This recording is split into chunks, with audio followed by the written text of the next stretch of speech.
Welcome back, you night owls. Tonight we slip into the dim, claustrophobic corridors of the Berghof and beyond, where power hums through the walls, yet shadows stretch longer than the daylight. This is no ordinary bedtime story, and definitely not your average history lesson. We're tracing the unsettling, often absurd nighttime rituals of Adolf Hitler himself. Not his speeches or battles, no. We're going deeper, into the private hours, the rituals, the secrets, and honestly, they probably won't survive this. So before you get comfortable, take a moment to like the video and subscribe, but only if you genuinely enjoy what I do here.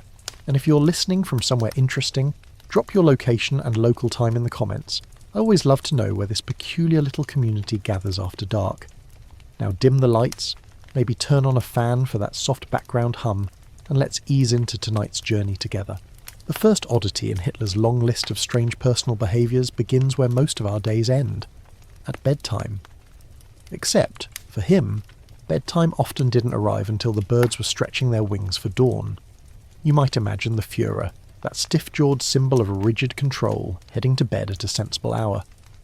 But no, he was a full-blown insomniac, a bona fide night owl who often didn't fall asleep until 4 or 5 in the morning.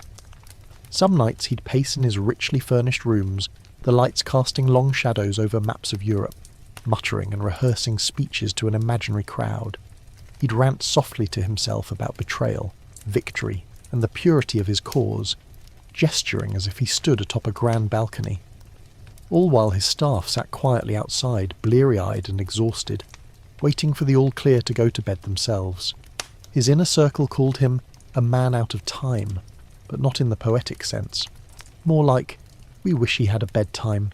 Diplomats, generals and secretaries often waited until the dead of night for their briefings, if they came at all. And it wasn't just insomnia. Hitler had cultivated an almost theatrical nocturnal routine, turning his late-night hours into an odd combination of political theatre, philosophical rambling, and megalomaniacal monologues. In fact, his personal valet reported that from midnight until nearly sunrise, Hitler would hold court in his private tea room, where guests, often unwilling, would be subjected to hours of disjointed speeches, mostly about art, architecture, or destiny.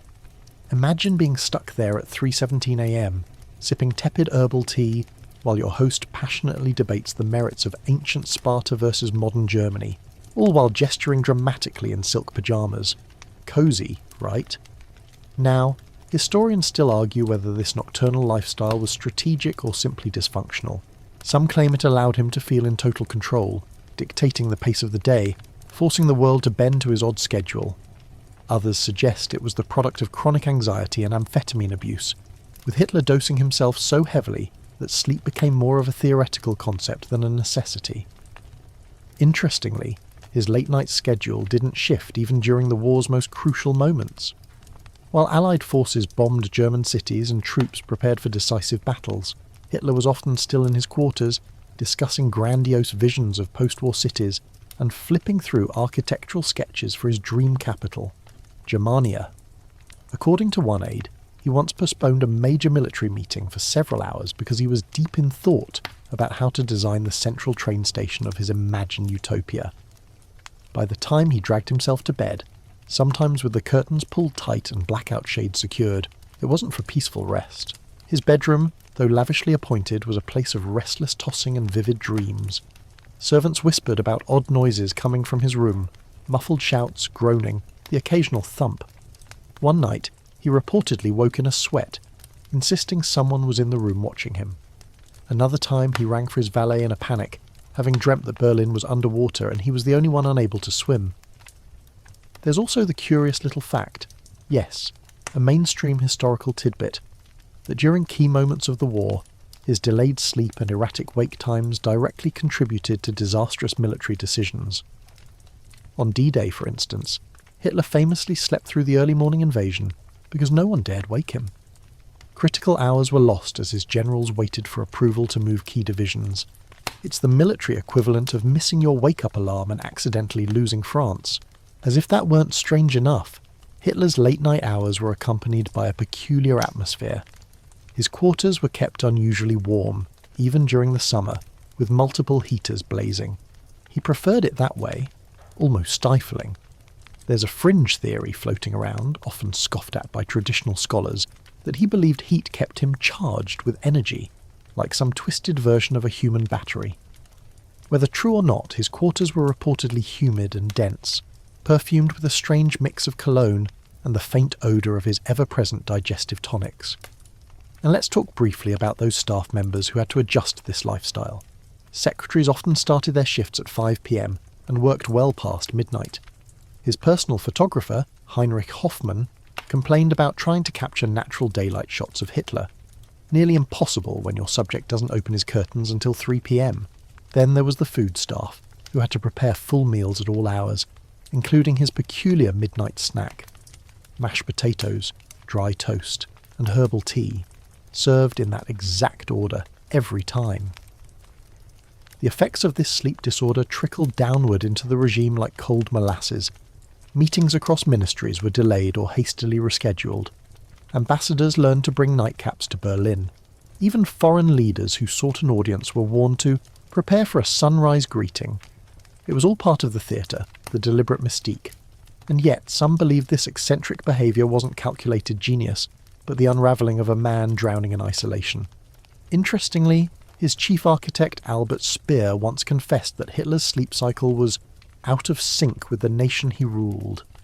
That poetic phrasing barely hides the frustration of a man who had to present blueprints at 4 a.m. while pretending it was a perfectly normal time to discuss building materials. But here's where things drift from merely inconvenient to genuinely disturbing. As the war turned and defeat loomed closer, Hitler's nighttime routines grew even stranger. He began retreating deeper into his bunker, dimming the lights even further, shutting out all outside sounds. Guards reported that the echo of his shoes, those famously polished boots, was often the only sound heard for hours, a haunting rhythm. Step, step, step, then silence, then a door creaking shut.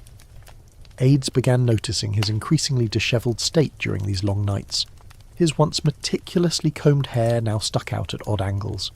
His uniform jackets, once pristine, were sometimes mismatched with his trousers. One even claimed to have seen the Führer muttering to a map, tapping it slowly with a fountain pen, as if urging the lines to move. Perhaps the most chilling part? No one dared question any of it. His peculiar hours, his erratic pacing, his late-night speeches about destiny, all were accepted with forced nods and careful silence. To point out the obvious was to risk your career, your freedom, or worse. His inner circle adapted to his rhythms like moons orbiting a dying star. And so, the night belonged to him. In those hours, stripped of applause and fanfare, Hitler became something less than human. Not a general, not a politician, just a man, fragile, obsessive, increasingly unwell, wandering through his own thoughts as the world he built slowly collapsed outside his darkened windows. As the sun finally rose above the Berghof and spilled over the Alpine peaks, most of Hitler's staff could at last breathe. That peculiar nocturnal energy that had ruled the night would dissipate with the morning light. Hitler, having finally gone to bed after hours of pacing, preaching and peculiar rituals, would now be unreachable for the rest of the day. And yet, even in sleep, his body waged its own strange wars, particularly within his troubled gut. Adolf Hitler was obsessed with his digestion, not in a casual, I need to eat healthier way, more in a deeply anxious, almost superstitious fashion. His stomach, or more precisely its many complaints, consumed much of his mental and medical attention. He often suffered from bloating, cramps, and what his physicians vaguely referred to as colic. But the real torment, chronic, embarrassing flatulence. It's the sort of detail that doesn't show up in war documentaries but becomes undeniably important when you dive into the Führer's private life. Accounts from his inner circle reveal that Hitler's stomach issues were not only constant but invasive. He'd frequently clutch his abdomen during meetings, occasionally rising abruptly and walking out mid-conversation. During formal dinners he'd excuse himself multiple times, leaving guests awkwardly to sip their soup in silence, while he dealt with whatever intestinal rebellion was underway. In public he maintained the posture of command, but in private his body betrayed him, and so entered one of the strangest characters in Hitler's life, Dr. Theodor Morell, his personal physician and human medicine cabinet. Morell was a rather rotund, sweat-prone man with the bedside manner of a used car salesman and a talent for concocting bizarre pharmaceutical cocktails. He was also perhaps the most influential person in Hitler's orbit after 1936, thanks to his unique ability to soothe the Führer's gut. Morell diagnosed Hitler with massive intestinal flora imbalances, a fancy phrase that basically meant, your stomach hates you. His solution? Pills. Lots of pills. Some of Morell's prescriptions included Mutaflor made from E, colibacteria, lactobacillus cultures, and even concoctions involving strychnine and belladonna. Poisons in higher doses, but apparently soothing in small amounts. He also gave Hitler daily injections, often of glucose, vitamins, and in some cases methamphetamines. And here's where things take a darker turn. Historians still debate whether Hitler's increasing paranoia and erratic behaviour in the 1940s was a result of stress or the pharmaceutical soup coursing through his veins. A good number lean toward the latter. His daily medication count eventually topped over 28 different pills and injections, and among them were drugs designed specifically to reduce gas, including one labelled Dr. Kuster's anti-gas pills, a blend of atropine and other alkaloids known to sedate the intestines and the mind. But the pills didn't just dull symptoms, they often created new ones. Hitler developed a pattern of rapid mood swings, from euphoric energy to silent brooding. He'd pace with manic enthusiasm for hours, only to retreat suddenly into a corner of the room, silent and glassy-eyed. Some described him as possessed by unseen forces, though others, more sceptical, chalked it up to a man struggling with the side effects of his own medical routine. And his obsession wasn't just physical, it was psychological. He refused to allow anyone to mention illness around him, especially his own. Staff were forbidden from using words like pain, disease, or even discomfort in his presence. If someone so much as mentioned indigestion at a meal, he'd fall silent, his appetite gone. The irony of a man so fascinated by purification, of body, race, and ideology, being undone by his own bowels is not lost on most historians. Among the more fringe details, and admittedly the fringe gets very weird, was the rumour that Hitler insisted his staff chart his bowel movements. Aides allegedly kept a small notebook recording the timing, consistency and frequency of his, well, exits. The claim is unverified, but it pops up often enough in memoirs to raise eyebrows. Perhaps not surprising given his general obsession with bodily control. Speaking of meals, his diet didn't help matters. Though he was famously vegetarian, his food choices weren't exactly fibre-forward. He loved starchy comfort food, potatoes, noodles, bland breads, and sweet cakes. Vegetables, boiled to the point of death. He had an almost childlike fear of spices and oils, insisting on meals so plain that one chef reportedly cried after preparing his dinner, more out of boredom than emotion. Yet, despite all these troubles, Hitler never blamed himself. When his stomach acted up, it was the cook's fault, or the weather, or some unnamed stressor. Never his own refusal to sleep, his absurd diet, or the daily needle pokes and mystery tonics. This refusal to admit fault extended beyond digestion, into every realm of his rule, but it was perhaps most hilariously evident in his war with flatulence. A wartime anecdote from an SS officer illustrates the absurdity. During a late-night tea gathering, Hitler stood to deliver an impromptu monologue about ancient Rome. Midway through his speech, he paused, placed a hand on his abdomen, and sat down quickly. The room fell silent. No one breathed. After a moment, Hitler stood again and declared, "We must all bear the burdens of leadership." Then he exited, leaving behind the faint, unmistakable scent of defeat. It wasn't just the physical discomfort that haunted him, it was the social embarrassment. He avoided close contact, refused long car rides with others unless the windows were slightly cracked, and insisted on special ventilation systems in his private train car. Once, during a conference at the Wolf's Lair, he asked for a fan to be directed under the table for air circulation. Everyone in the room knew what he meant, but no one dared laugh. His gastrointestinal woes may seem like a footnote in the grand tragic symphony of World War II, but they offer a curious lens into a man obsessed with control, yet trapped in a body constantly defying him. It's easy to mock the idea of history's most infamous dictator losing battles against beans and broccoli. But in those quiet, sour-smelling hours, Hitler was just another mortal, pacing and grumbling and blaming the soup. What makes it haunting isn't just the absurdity, It's the humanity.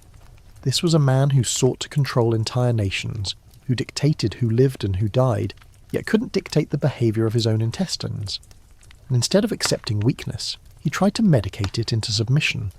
Pills, injections, rituals. It became a dark comedy of control, with consequences that rippled far beyond his body. As the war ground on, so did his reliance on Morell's concoctions. In the final years, Hitler rarely went a day without multiple injections. His skin grew pale and papery, his hands trembled, and he began suffering from increasingly severe abdominal spasms. Yet he clung to the belief that these treatments were saving him. Even as he doubled over in pain, he waved away concern and asked for another pill. In the bunker beneath Berlin, this war with his stomach didn't end. Witnesses recall him pacing the narrow corridors, hand at his side, muttering about traitors and digestion alike. He'd still take his anti-gas pills religiously, washing them down with tepid mineral water while bombs shook the ceiling dust loose. In one of the last recorded moments before his death, Hitler was seen massaging his abdomen with one hand while holding a half-eaten biscuit in the other. It's a strange image, half tragic, half ridiculous, but undeniably human. And that perhaps is what lingers most, the idea that even monsters are ruled by the same petty biological functions as the rest of us. At first glance, Adolf Hitler's strict vegetarianism might seem like one of the more redeeming aspects of his personal life, if only the context weren't so deeply bizarre.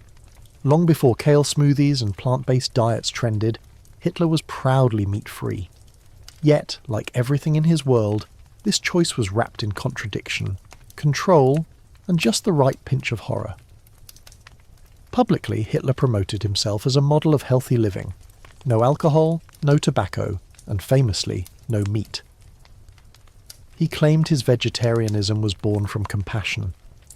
Animals, he once told dinner guests, were innocent souls and deserved protection.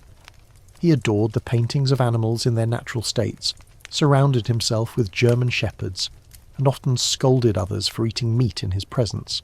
He even dreamed, so he said, of a post-war Germany where all slaughterhouses would be abolished. But scratch the surface, and the story shifts. Behind the propaganda, Hitler's meat-free meals often shared space with morbid stories of animal cruelty and slaughter. While he refused to touch a steak, he would describe in vivid detail the suffering of animals being butchered, mid-dinner, while others were trying to chew. One guest recalled him launching into a graphic tale about a calf's final moments, complete with sound effects, while they were trying to enjoy a bowl of vegetable soup. Appetite vanished. Mission accomplished. Some historians believe these tales were a kind of psychological tactic, an assertion of control or a performance of righteousness. After all, if you're the only one capable of stomaching your own stories, you've placed yourself above everyone else at the table. Then there's the matter of what he actually ate. Despite being labelled vegetarian, Hitler's diet wasn't exactly textbook. Yes, he avoided red meat and poultry, but sources from his kitchen suggest that he occasionally consumed broth made from animal bones, and he didn't always object to dishes cooked in animal fats. On rare occasions, he was said to indulge in liver dumplings, though staff were instructed to never mention the ingredients. Even stranger, his cook once admitted that meat-based flavourings were sometimes snuck into his food without his knowledge, to keep his health stable. He believed he was eating only vegetables, she said, but not always. Historians still argue whether his vegetarianism was ethical, superstitious, or simply an extension of his obsession with bodily purity. Some see it as part of his larger attempt to cultivate an image of discipline and self-sacrifice. Others point to Hitler's long-standing fear of cancer. His mother died from breast cancer when he was a teenager, as a possible motivator. Vegetarianism in that era was often associated with disease prevention, and Hitler's own anxiety over illness was legendary. Indeed, he often claimed that a meatless diet had cured him of chronic indigestion, though, as we now know, the gas pills told a different story. Still, he clung to this belief with religious fervour. During formal meals, he'd occasionally lecture guests on the rotting flesh they were consuming. A favourite phrase, "Nothing dead should enter the body of the living." Coming from a man who greenlit some of history's most horrific atrocities, the irony practically folds in on itself. Even the structure of his meals was curious. Breakfast was usually skipped or minimal, a cup of warm water with lemon, maybe a stale biscuit. Lunch and dinner, however, were formal affairs. Dishes were prepared by a personal chef and taste-tested by food tasters, women mostly, who sampled each item in advance to ensure it wasn't poisoned. It was an oddly modern concern and not entirely unjustified, given the number of assassination attempts he survived. Still, for a man who feared death by pork chop, it's notable how little he feared death by public backlash. At the heart of his dietary control was a near-fanatical obsession with routine. He demanded that his meals arrive at the same times each day, that the menus be rotated weekly, and that nothing unfamiliar ever appear on his plate. Boiled potatoes, finely grated carrots, stewed apples and mashed peas were favourites. Soft foods, bland, predictable. In a world spinning with chaos, Hitler found comfort in the texture of mush. Morel, his ever-present physician, added to the paranoia by restricting Hitler's diet even further, suggesting that various ingredients were too acidic, too spicy, or unsuitable for the Führer's temperament. Some days, Hitler ate little more than dry bread, and a dish made of grated raw vegetables served with linseed oil. Others, he indulged in an enormous mountain of pastries and hot chocolate, especially when stressed. This erratic swing between austerity and indulgence mirrored the man himself, publicly disciplined, privately spiralling. Even his tea rituals had dietary rules. Hitler refused black tea, preferring herbal blends with precise brewing times. Chamomile was a favourite, though it had to be served in white porcelain cups with no patterns. One time, a gold-rimmed cup was mistakenly used, and the server was never seen again. That might be a stretch, but the message was clear. Don't mess with the menu. And while we're digging into quirks, here's one of the stranger details. Hitler was fascinated by the digestion of others. At meal gatherings, he would sometimes quiz guests about their diets, their bowel habits, even their childhood food preferences. An unfortunate ambassador once endured a 20-minute monologue about the perils of sausages and their impact on the German soul. He later described it as the longest lunch of my life. The contradictions deepen when you consider his interactions with animals. Hitler truly adored his dogs, especially his German shepherd Blondie, whom he treated more like a child than a pet. She dined with him, slept near his chambers, and was often seen sitting attentively during meetings. Yet, while he expressed endless love for Blondie, he showed little empathy for human suffering, even laughing off stories of starvation among enemy troops. The cognitive dissonance is dizzying. Blondie, it's worth noting, was fed a strict vegetarian diet as well. Hitler believed it would extend her life and strengthen her character. Never mind that dogs are carnivores by nature. Once again, nature was expected to conform to his ideology. In this way, his control extended beyond his own body, into the lives of those around him, even the four-legged ones. There's one particularly eerie anecdote from the bunker. In the final weeks of the war, Hitler, increasingly paranoid and isolated, would hold long dinners with just a handful of loyalists. They'd eat in near silence while bombs thundered above.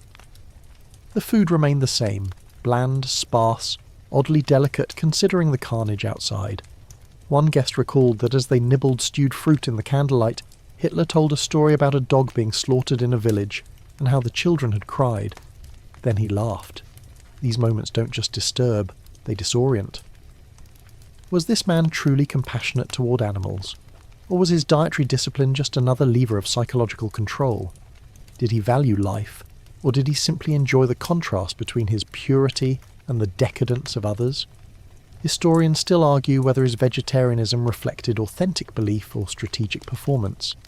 Maybe it was both. Maybe he believed in it only because it was something he could control. What remains clear is how much effort went into preserving this image. Nazi propaganda portrayed Hitler as a health-conscious, ascetic genius. Posters showed him cradling puppies and sipping tea. The message was deliberate. Here is a man above indulgence, above vice. And yet, behind the curtain, he was a creature of cravings, just not for meat.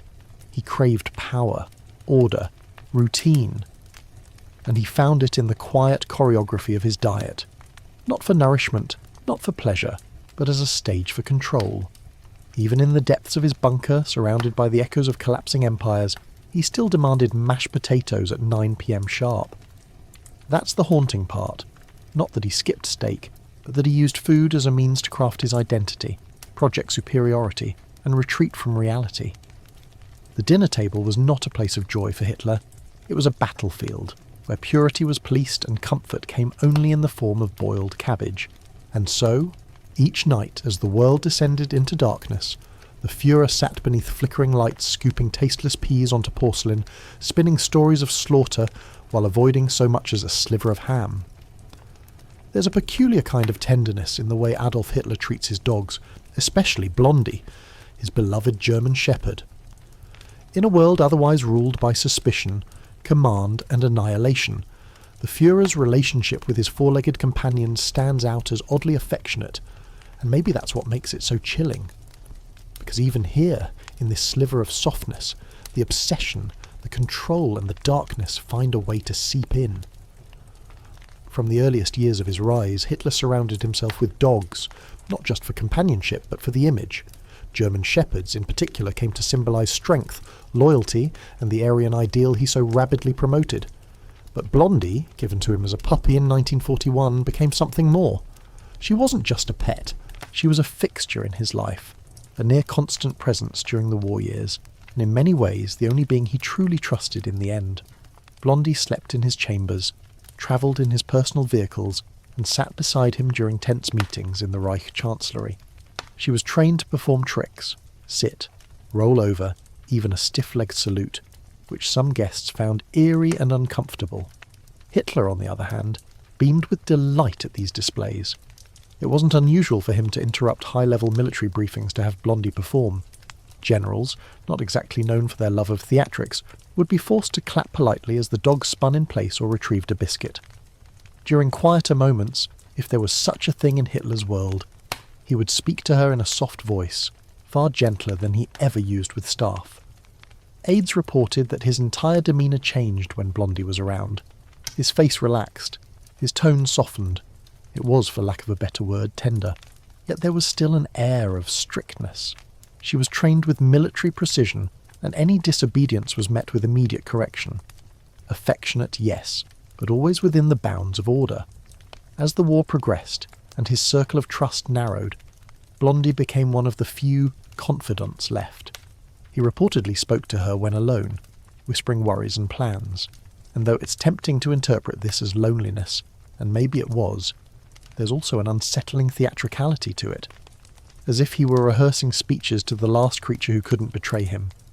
Historians still debate whether Hitler's love for Blondie was authentic emotion, or just another manifestation of his need for loyalty and control. She, after all, offered the perfect relationship. Total obedience, unconditional affection, no betrayal. Unlike the shifting tides of generals and allies, Blondie's allegiance never wavered. But Hitler didn't just keep one dog. At the Berghof, he often had multiple German shepherds around, along with the occasional terrier or dachshund. Some were gifts from admirers, others were bred specifically for him. He showed a surprising level of knowledge about dog breeding and training, sometimes spending hours discussing bloodlines with handlers. During these sessions, staff were expected to remain quiet. Interrupting his dog talk was about as dangerous as interrupting a speech. There's one particularly odd story involving a small mutt named Little Fox, a dog he found while stationed during World War I. Hitler reportedly wept when the dog was stolen from him, a rare instance of emotion in his early life. He mentioned the loss often in later years, as if it had permanently soured his faith in humanity. A stolen dog, he once said, was the first betrayal. Fast forward to the bunker in 1945 and the story turns grim. As the Soviets closed in on Berlin, the once pristine routines of Hitler's life collapsed into chaos. His meals were erratic, his body trembling, and his circle reduced to a handful of loyalists and Blondie. She still trotted loyally beside him, though even she seemed unsettled by the darkness of those final days.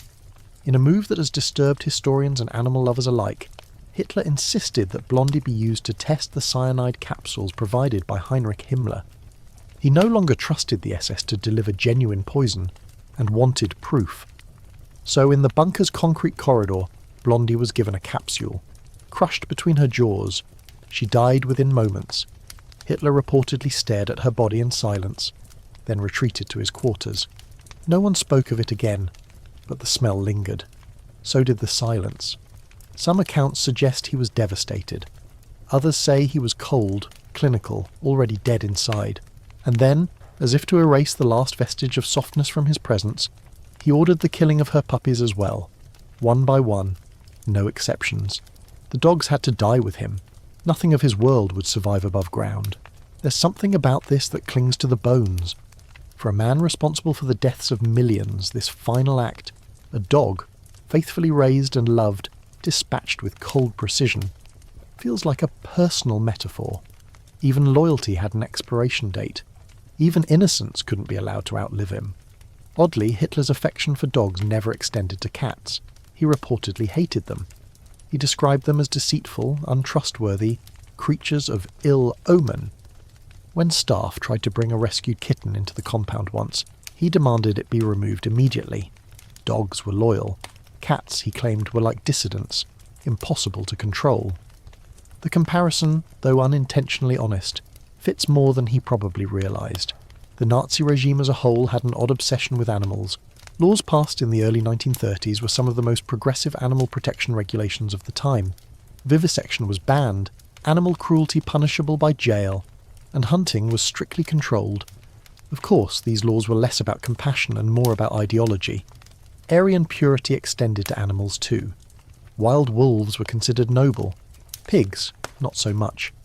The contradictions here are almost dizzying. A man who ranted about the sacredness of animal life while orchestrating genocide. A dog lover who could sign an execution order between belly rubs. It's tempting to believe there's some humanity buried in that affection, but if it's there, it's buried deep, entangled with delusion, projection, and a twisted understanding of loyalty. And even now the image persists. A black and white photo of Hitler gently stroking Blondie's ears. The Führer smiling, a dog relaxed at his feet, is, for those who don't know the context, it could almost be sweet. Almost. But knowing what came before, and what came after, the tenderness sours. In the end, Hitler's bond with Blondie wasn't just emotional, it was symbolic. She represented everything he valued. Obedience, discipline, heritage. She was a mirror he could trust not to crack. And when the time came, he destroyed her too. Not out of cruelty, perhaps, but out of a desperate need to erase any trace of himself. That's the legacy of Blondie. A silent witness to history's darkest hours. Loyal to the last, and lost in the rubble like so many others who never got to choose their roles in this grim theatre. In the dusty back corners of Adolf Hitler's private quarters, among the meticulously stacked folders, engraved pens and dog biscuits, there sat something strangely fragile. Dozens upon dozens of watercolour paintings. Landscapes, street scenes, bridges, churches, even the occasional bowl of fruit, all done in Hitler's hand. Delicate, pastel-toned, technically clean, but devoid of life, emotion, or depth. He was, to put it kindly, a mediocre painter. But to him, these works weren't just idle sketches. They were artefacts of a life he believed he had been unjustly denied. Long before the swastika, long before the bunkers and speeches and parades, there was just Adolf, a teenage boy wandering the streets of Vienna, portfolio in hand, desperate to be accepted into the prestigious Academy of Fine Arts. He applied twice, rejected twice, brutally. The professors noted that his architectural sketches had potential, but his human figures were stiff, lifeless, anatomically incorrect.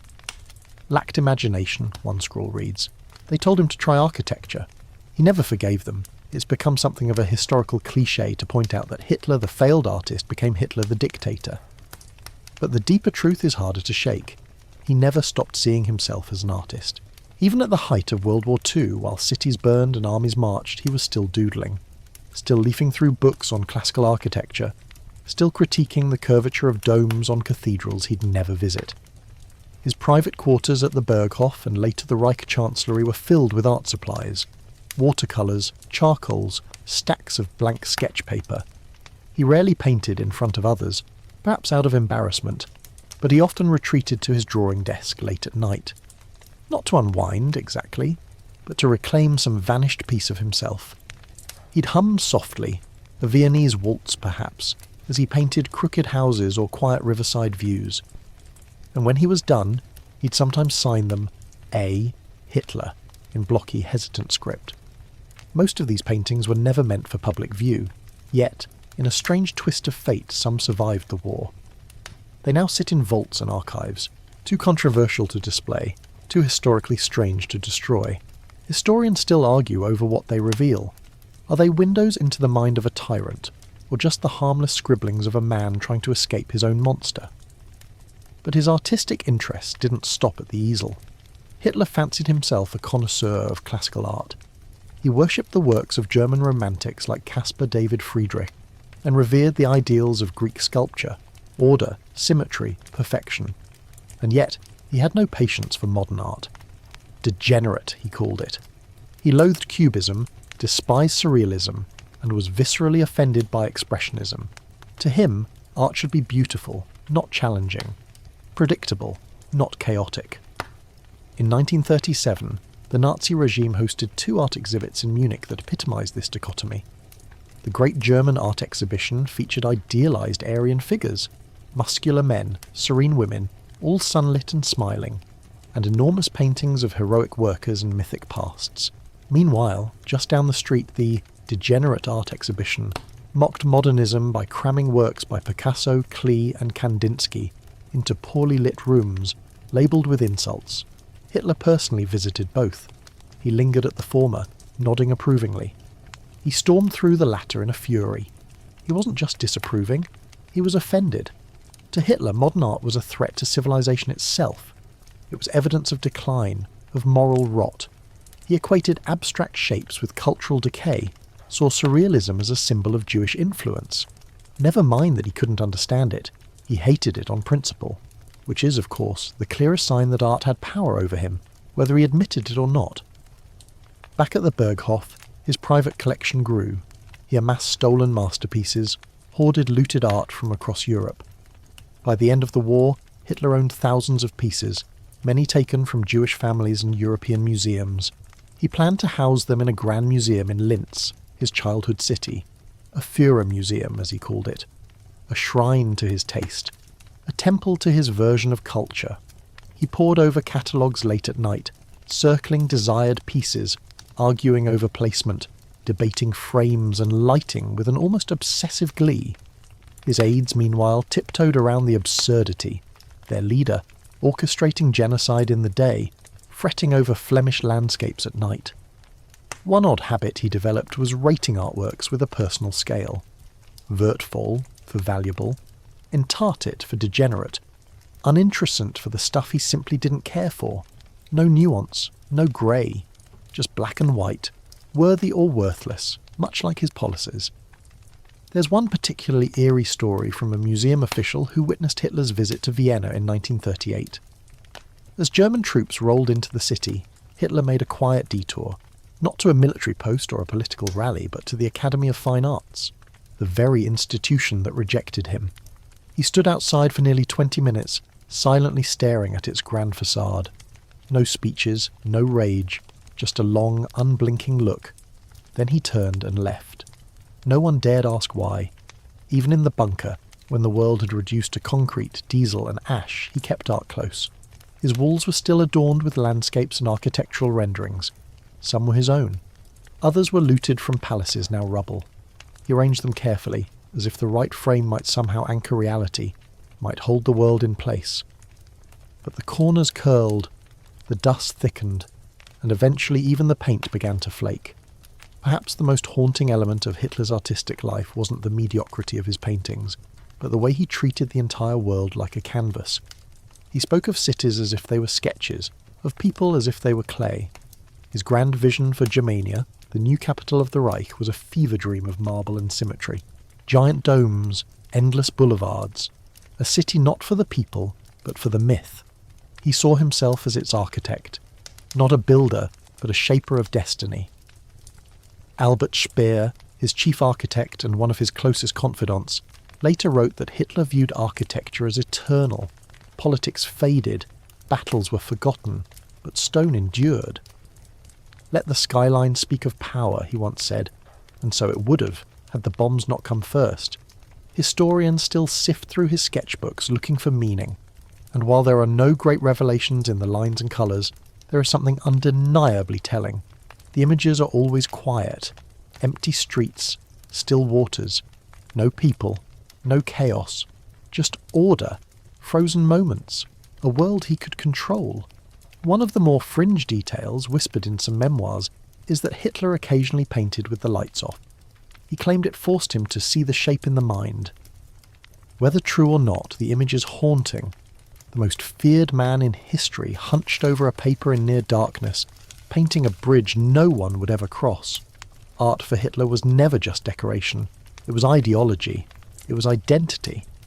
And in the final reckoning, it was a mirror, one that never quite showed what he wanted. Every morning, long after sunrise had claimed the sky, and the household staff had already brewed, baked and bustled, Adolf Hitler would finally emerge from his chambers and head straight to the mirror. Not just one mirror, mind you, several. Positioned at strategic angles in his personal dressing room to catch every detail from every side. Vanity, some might call it. But this was something deeper, more ritualistic. A daily ceremony of inspection. A strange ballet of preening, grooming and meticulous adjustment. It was as if he was trying to convince himself that he existed, and that he still looked the part of the man the world feared. Despite his image as the stoic, unflinching Führer, Hitler was deeply insecure about his appearance, especially about his face. He was not what one might call photogenic. His jawline sagged slightly, his ears stuck out. His eyes, according to more than one aide, appeared dull and sunken without strategic lighting. And then, of course, there was that moustache, a postage stamp of hair that seemed to defy logic or style. Historians still argue about the origins of the moustache. Some claim it was a holdover from his service in World War I, trimmed that way to fit beneath a gas mask. Others insist it was a deliberate branding move, something to make his face as instantly recognisable as Chaplin's or Churchill's. Whatever the reason, Hitler remained fiercely attached to it. When a personal assistant once suggested he shave it off to appear more modern, the Führer simply stared at him for a full 10 seconds before replying, "It stays." The assistant was reassigned. His grooming routine was painstaking. Each morning his valet would lay out precisely folded clothes, polished boots, and a variety of grooming tools. Hitler would begin by washing his face, not with just any soap, but with a special blend imported from Austria. Then came the hair ritual. Despite his thinning hair and growing bald spot, he refused any conversation about hairpieces or restorative treatments. Instead, he combed what he had with obsessive care, slicking it down with a small tin of pomade he kept hidden in a drawer. The comb had to be wooden. Plastic was offensive to him, too modern, too unnatural. He shaved with a straight razor, refusing modern electric shavers, claiming they made too much noise. The process was slow, methodical. Each cheek received exactly 10 strokes. Each sideburn trimmed to a precise length, measured against a small golden ruler he kept nearby. If even one whisker remained, he'd start again. But perhaps the most peculiar part of his mirror rituals was the way he practiced his facial expressions. Yes, you read that correctly. Hitler stood in front of the mirror and rehearsed how to look surprised, how to look stern, how to deliver a smile that seemed genuine but not soft. He didn't trust photographers to capture him naturally. He wanted to train his own muscles for the role. Eyebrow positioning, jawline tightening. He even timed the duration of each public-friendly expression. A smile should last no more than 2 seconds. Longer, he claimed, looked weak. There are fringe reports buried in the accounts of former servants that Hitler would sometimes practice public stances in his mirror, arms crossed for defiance, hands behind back for authority, one foot slightly forward for dominance. He'd hold these poses, breathing slowly, watching himself as if he were both actor and audience. One secretary said he reminded her of a stage performer preparing for curtain call. Except the stage was the world, she added. Photographers were tightly controlled, only certain angles allowed. No flash, natural light only, and never, under any circumstances, photos of him laughing with his mouth open. That, he believed, made a man look foolish. He also hated candid shots. Every image of Hitler was staged, carefully, obsessively. He understood the power of a still image. A single photo could inspire loyalty, fear, or adoration. And so, everyone had to be perfect. This fixation on image extended to his clothing as well. Though he rarely changed styles, favouring the brown uniform of the Nazi Party, or the tailored grey tunic with matching pants, he obsessed over every button and crease. Uniforms were laid out in advance, the lapels pressed, boots shined, belt buckles buffed to a mirror finish. His tailors reported that Hitler would spend upwards of 20 minutes inspecting a single jacket seam. If it puckered even slightly, the entire garment was rejected. Strangely, for a man so fashion-conscious, he wore the same shoes for years, custom-made, slightly elevated at the heel and always black. He claimed they gave him better posture, though some suggest he used them to appear taller. He was famously sensitive about his height. Makeup too made its secret appearances. Before major speeches, his aides would discreetly dab powder on his forehead to reduce shine, a touch of rouge for colour, and something applied to his lips, rumoured to be petroleum jelly, to prevent them from appearing dry on camera. When the lighting was off, or when his face appeared too gaunt in film reels, he'd angrily demand a reshoot. "The people cannot see fatigue," he once snapped. But perhaps the most haunting detail? He loathed his own eyes. Those pale blue eyes, often described as piercing, were, in private, a source of self-loathing. He once confided to Albert Speer that he thought his eyes made him look empty and cold. Thus, he believed they betrayed weakness, revealing the exhaustion and fear he worked so hard to conceal. Some nights, after particularly long speeches, he'd sit in front of the mirror and simply stare at them. Minutes would pass. No words, just a man looking for something he couldn't find. As the war turned against him, Hitler's mirror routine became more intense, more desperate. He checked his reflection obsessively. He plucked stray hairs from his nose and ears with tweezers, sometimes wincing but continuing anyway. His fingernails, once immaculately trimmed, began showing signs of damage, bitten, cracked. But still, each morning, the ritual continued. Comb, razor, mirror, pose. By 1945, the changes in his face were undeniable. The once rigid jaw had slackened, his cheeks were sunken, his skin blotchy, and worst of all, his hands trembled. Parkinson's, most believe. Though the official diagnosis was never confirmed, it was evident in footage from his final months. He tried to hide it by clasping his hands behind his back or resting them on objects, but mirrors don't lie, and neither did the shaking. In the bunker, the mirrors shrank. Gone were the 3-panelled dress stations of the Berghof. Now he had a single cracked frame, hung crookedly over a rusting basin. Still he stood before it each day, brushing his hair, adjusting his collar, fixing his moustache. The stage had crumbled, the audience scattered, but the actor remained, trying to look the part, trying to find the man he used to believe he was. There's a moment mentioned in the account of Traudl-Junge, one of his final secretaries, where Hitler caught a glimpse of himself after days without sleep. He turned from the mirror and said softly, "I don't recognise that man." Then he walked away, the reflection still trembling in the glass. It's a strange thing to be haunted by your own image. But for Hitler, that mirror wasn't just a piece of furniture. It was a portal, one that demanded perfection, loyalty, strength. And as the man in the glass fell apart, so too did the world around him. For all his public bravado and posturing, Adolf Hitler harboured an intense, lifelong fear of being touched. His skin crawled at casual contact, his shoulders tensed with uninvited proximity, and a handshake could be a psychological ordeal. That might sound like the eccentricity of a man obsessed with control, and it was. But beneath that aversion lay an even deeper unease, an almost phobic fear of germs and infection. In his early days, long before he became the Führer, Hitler was already fastidious to a fault.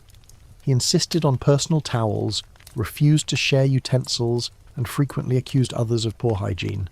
Even among trusted associates, he maintained a bubble of space that was rarely crossed.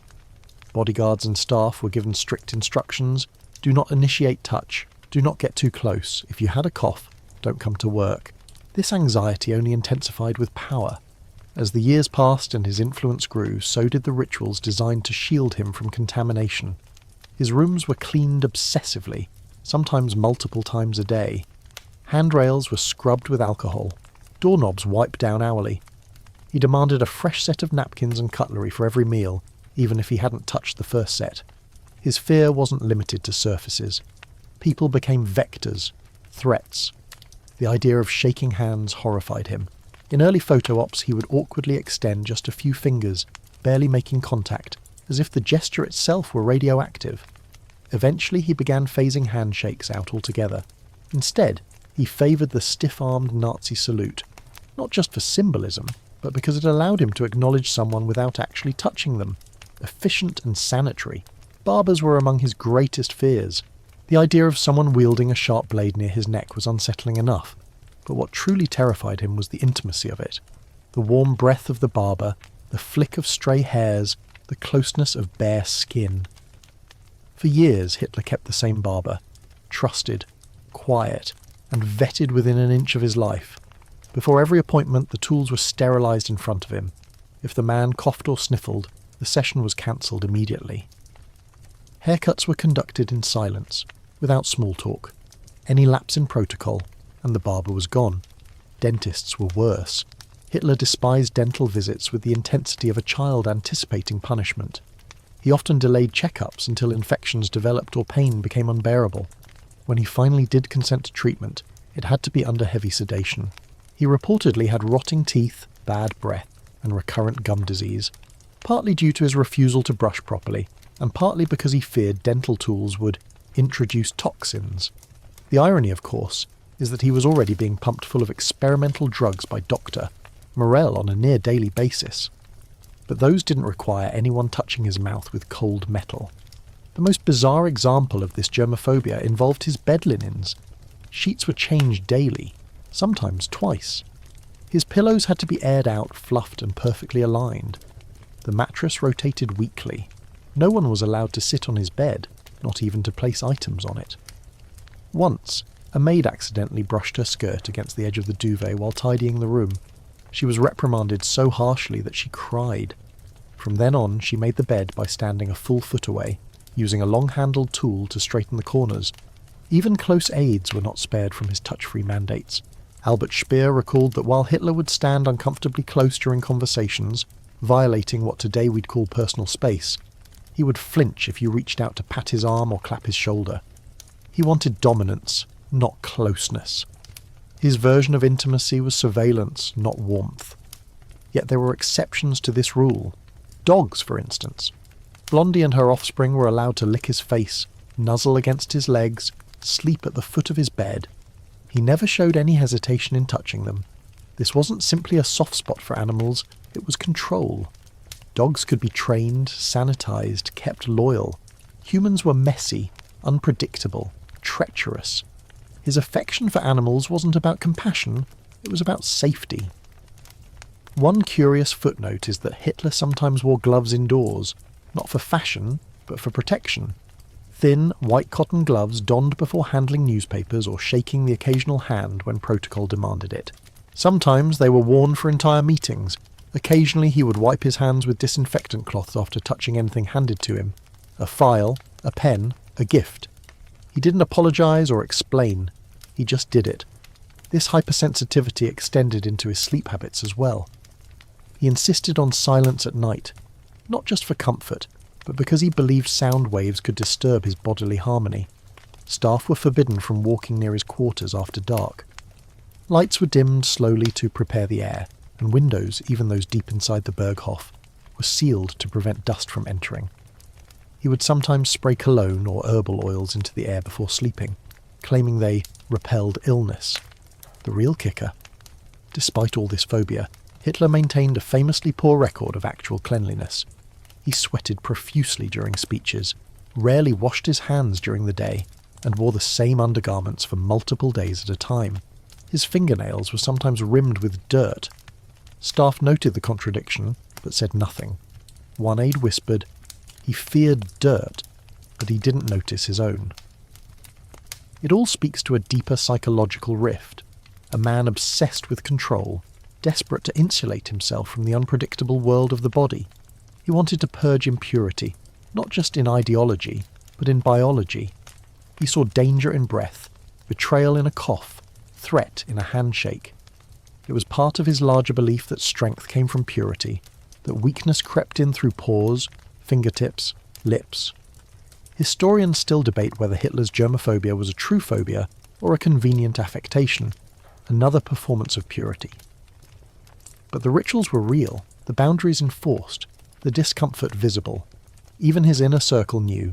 Touch was taboo. Physical nearness could get you reassigned.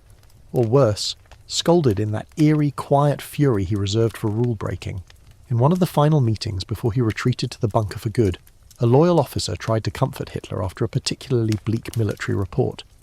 He placed a hand gently on Hitler's shoulder. The room froze.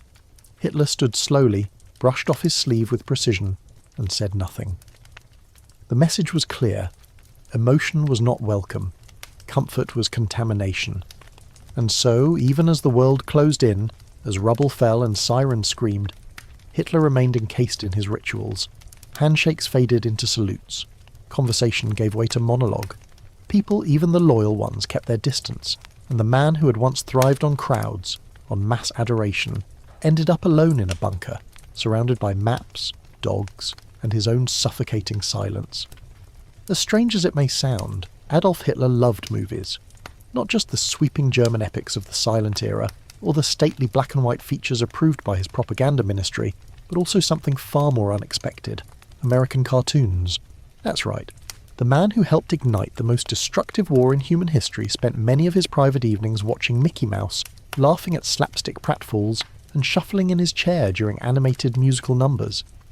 It's one of those paradoxes that sticks like a splinter in the historical record. The tyrant who hated modernity found solace in flickering reels of childish fantasy. Inside the Berghof, his private mountaintop retreat, one room was dedicated entirely to film. The projector was state-of-the-art for its time, and screenings were held late at night, usually after tea and one of his notorious monologues. A few hand-picked guests would be invited to sit in uncomfortable velvet chairs while Hitler, lounging near the back, issued comments, critiques, and unsolicited trivia about the film's cinematography. He fancied himself a kind of armchair director, without ever once having directed anything. Most of the films screened were German productions, of course. Classics from UFA studios, romantic melodramas, historical dramas, and the occasional military feature that flattered the regime. But nestled between these stiffer selections were lighter fare: Charlie Chaplin, Laurel and Hardy, and strangely enough, Disney. Yes, Disney. Despite his deep-rooted contempt for much of American culture, Hitler maintained a private admiration for Walt Disney's early works. He especially liked Snow White and the Seven Dwarfs, released in 1937. So much so, in fact, that he reportedly watched it multiple times. His personal copy, a 16mm reel, was well worn by the end of the war. One aide recalled him describing the forest scenes as enchanting, and the dwarves as a model of discipline and purpose. You can imagine how unnerving it is to consider the dictator equating Dopey with Germanic values. Historians still argue whether this fascination was simply escapism or something deeper. Was it the craftsmanship that drew him? The idealised innocence? Or was it the fact that these films operated in a world untouched by the chaos he had helped create? A world where conflict could be solved with a song, a pie, and a smile? Either way, his taste ran toward the simplistic and sentimental. He avoided horror films, found them vulgar and manipulative. He detested anything surreal or abstract, no surprise there. But comedy, that was his vice, especially slapstick. He would burst into laughter when characters stumbled, fell into fountains, or were hit in the face with pies. Laurel and Hardy were particular favourites. One staff member, clearly uncomfortable, once whispered, "It's disturbing how much he enjoys people falling downstairs." But not all movie nights were so light-hearted. Occasionally Hitler would screen Triumph of the Will, Leni Riefenstahl's infamous propaganda masterpiece, not for inspiration, but for critique. He'd point out what angles flattered him, where the crowd's cheering needed to be louder, how the pacing could be improved. He treated the film not as a finished product, but as a draft for his legacy. He was deeply involved in shaping how history would remember him, and film was just another medium to control. And then there were the truly strange nights. Occasionally, Hitler would screen newsreels, especially those showcasing Germany's military might or infrastructure triumphs. He watched these not for entertainment, but as affirmation. He'd nod solemnly, sometimes clapping slowly at footage of tanks rolling through conquered streets, or factories glowing under floodlights. "Look," he'd murmur, "our future is being built." But then, without warning, he might switch back to a musical, something light and fluffy. A film with dance numbers, satin gowns, spinning chandeliers. The Great Waltz, a film about Johann Strauss, was one he particularly enjoyed. He claimed it brought grace to the evening. One night after watching it, he declared that Vienna was the crown of European civilization. This, despite planning to gut the city's soul during wartime restructuring. Guests had little say in what was screened. They watched what he wanted, smiled when he smiled, laughed when he laughed. Some tried to avoid the late-night film sessions entirely. Hours of sitting quietly under his gaze, waiting for cues on when to clap or comment. One general described it as mental theatre. Another called it the slowest form of purgatory. And don't think you could slip out early. To leave before the credits rolled was an unspoken insult. Hitler watched every reel to the end, including the credits, often commenting on names he found particularly un-German. He once suggested that foreign names in film production were a symptom of decadence. That comment landed harder than anyone dared acknowledge. His personal projectionist, a man named Hans, was both valued and terrified. If the projector jammed, the sound was off, or a reel broke, Hans could expect a verbal lashing. Not in public, of course. Hitler hated confrontation, but in quiet, passive-aggressive jabs that could drag on for days. Perhaps next time the film will play at the intended speed, he'd say softly, sipping tea with surgical precision. But perhaps the most haunting of all were the post-film debriefs. Hitler loved to talk about what he'd just watched. Not in a normal, wasn't that funny kind of way. More like a philosophical discourse on the moral clarity of Pinocchio, or the spiritual symbolism in Bambi. Yes, Bambi. He once described the death of Bambi's mother as the price of awakening, then segued into a tirade about the weakness of compassion in modern society. No one knew where to look. What's more, he saw allegory where there was none. He believed animated films contained seeds of order. That the structured simplicity of good versus evil reinforced the ideals he sought to impose. A villain was always punished, a hero always pure. The world was divided into neat little categories, just like in his policies. One aide, barely suppressing discomfort, said he saw himself as the hunter and the fawn. In a way, his movie nights mirrored the contradictions that defined him. He wanted control but loved unpredictability, on screen at least. He despised American politics but adored their cinematic exports. He engineered mass suffering, yet wept when an animated deer lost its mother. Even in the bunker, the ritual continued. As Berlin crumbled and shells exploded above ground, Hitler ordered his projectionist to set up screenings in the subterranean briefing room. The air smelled of concrete dust and old gun oil, but the reels spun on. Film offered a bubble, one last escape, a world in which he could pretend that everything outside the screen was just a subplot, a temporary inconvenience, a brief interruption to his carefully crafted narrative. The last film believed to have been screened in the bunker was a 1934 Austrian musical. No one remembers the name. What they remember is the silence afterward, the hum of the projector fading into the low rumble of distant artillery, and Hitler staring at the final frame for nearly a minute before turning off the machine himself. Historians still puzzle over these cinematic indulgences. Were they nostalgia, narcissism, denial? Probably all three. Movies, after all, offer illusions. They stitch chaos into arcs, pain into catharsis.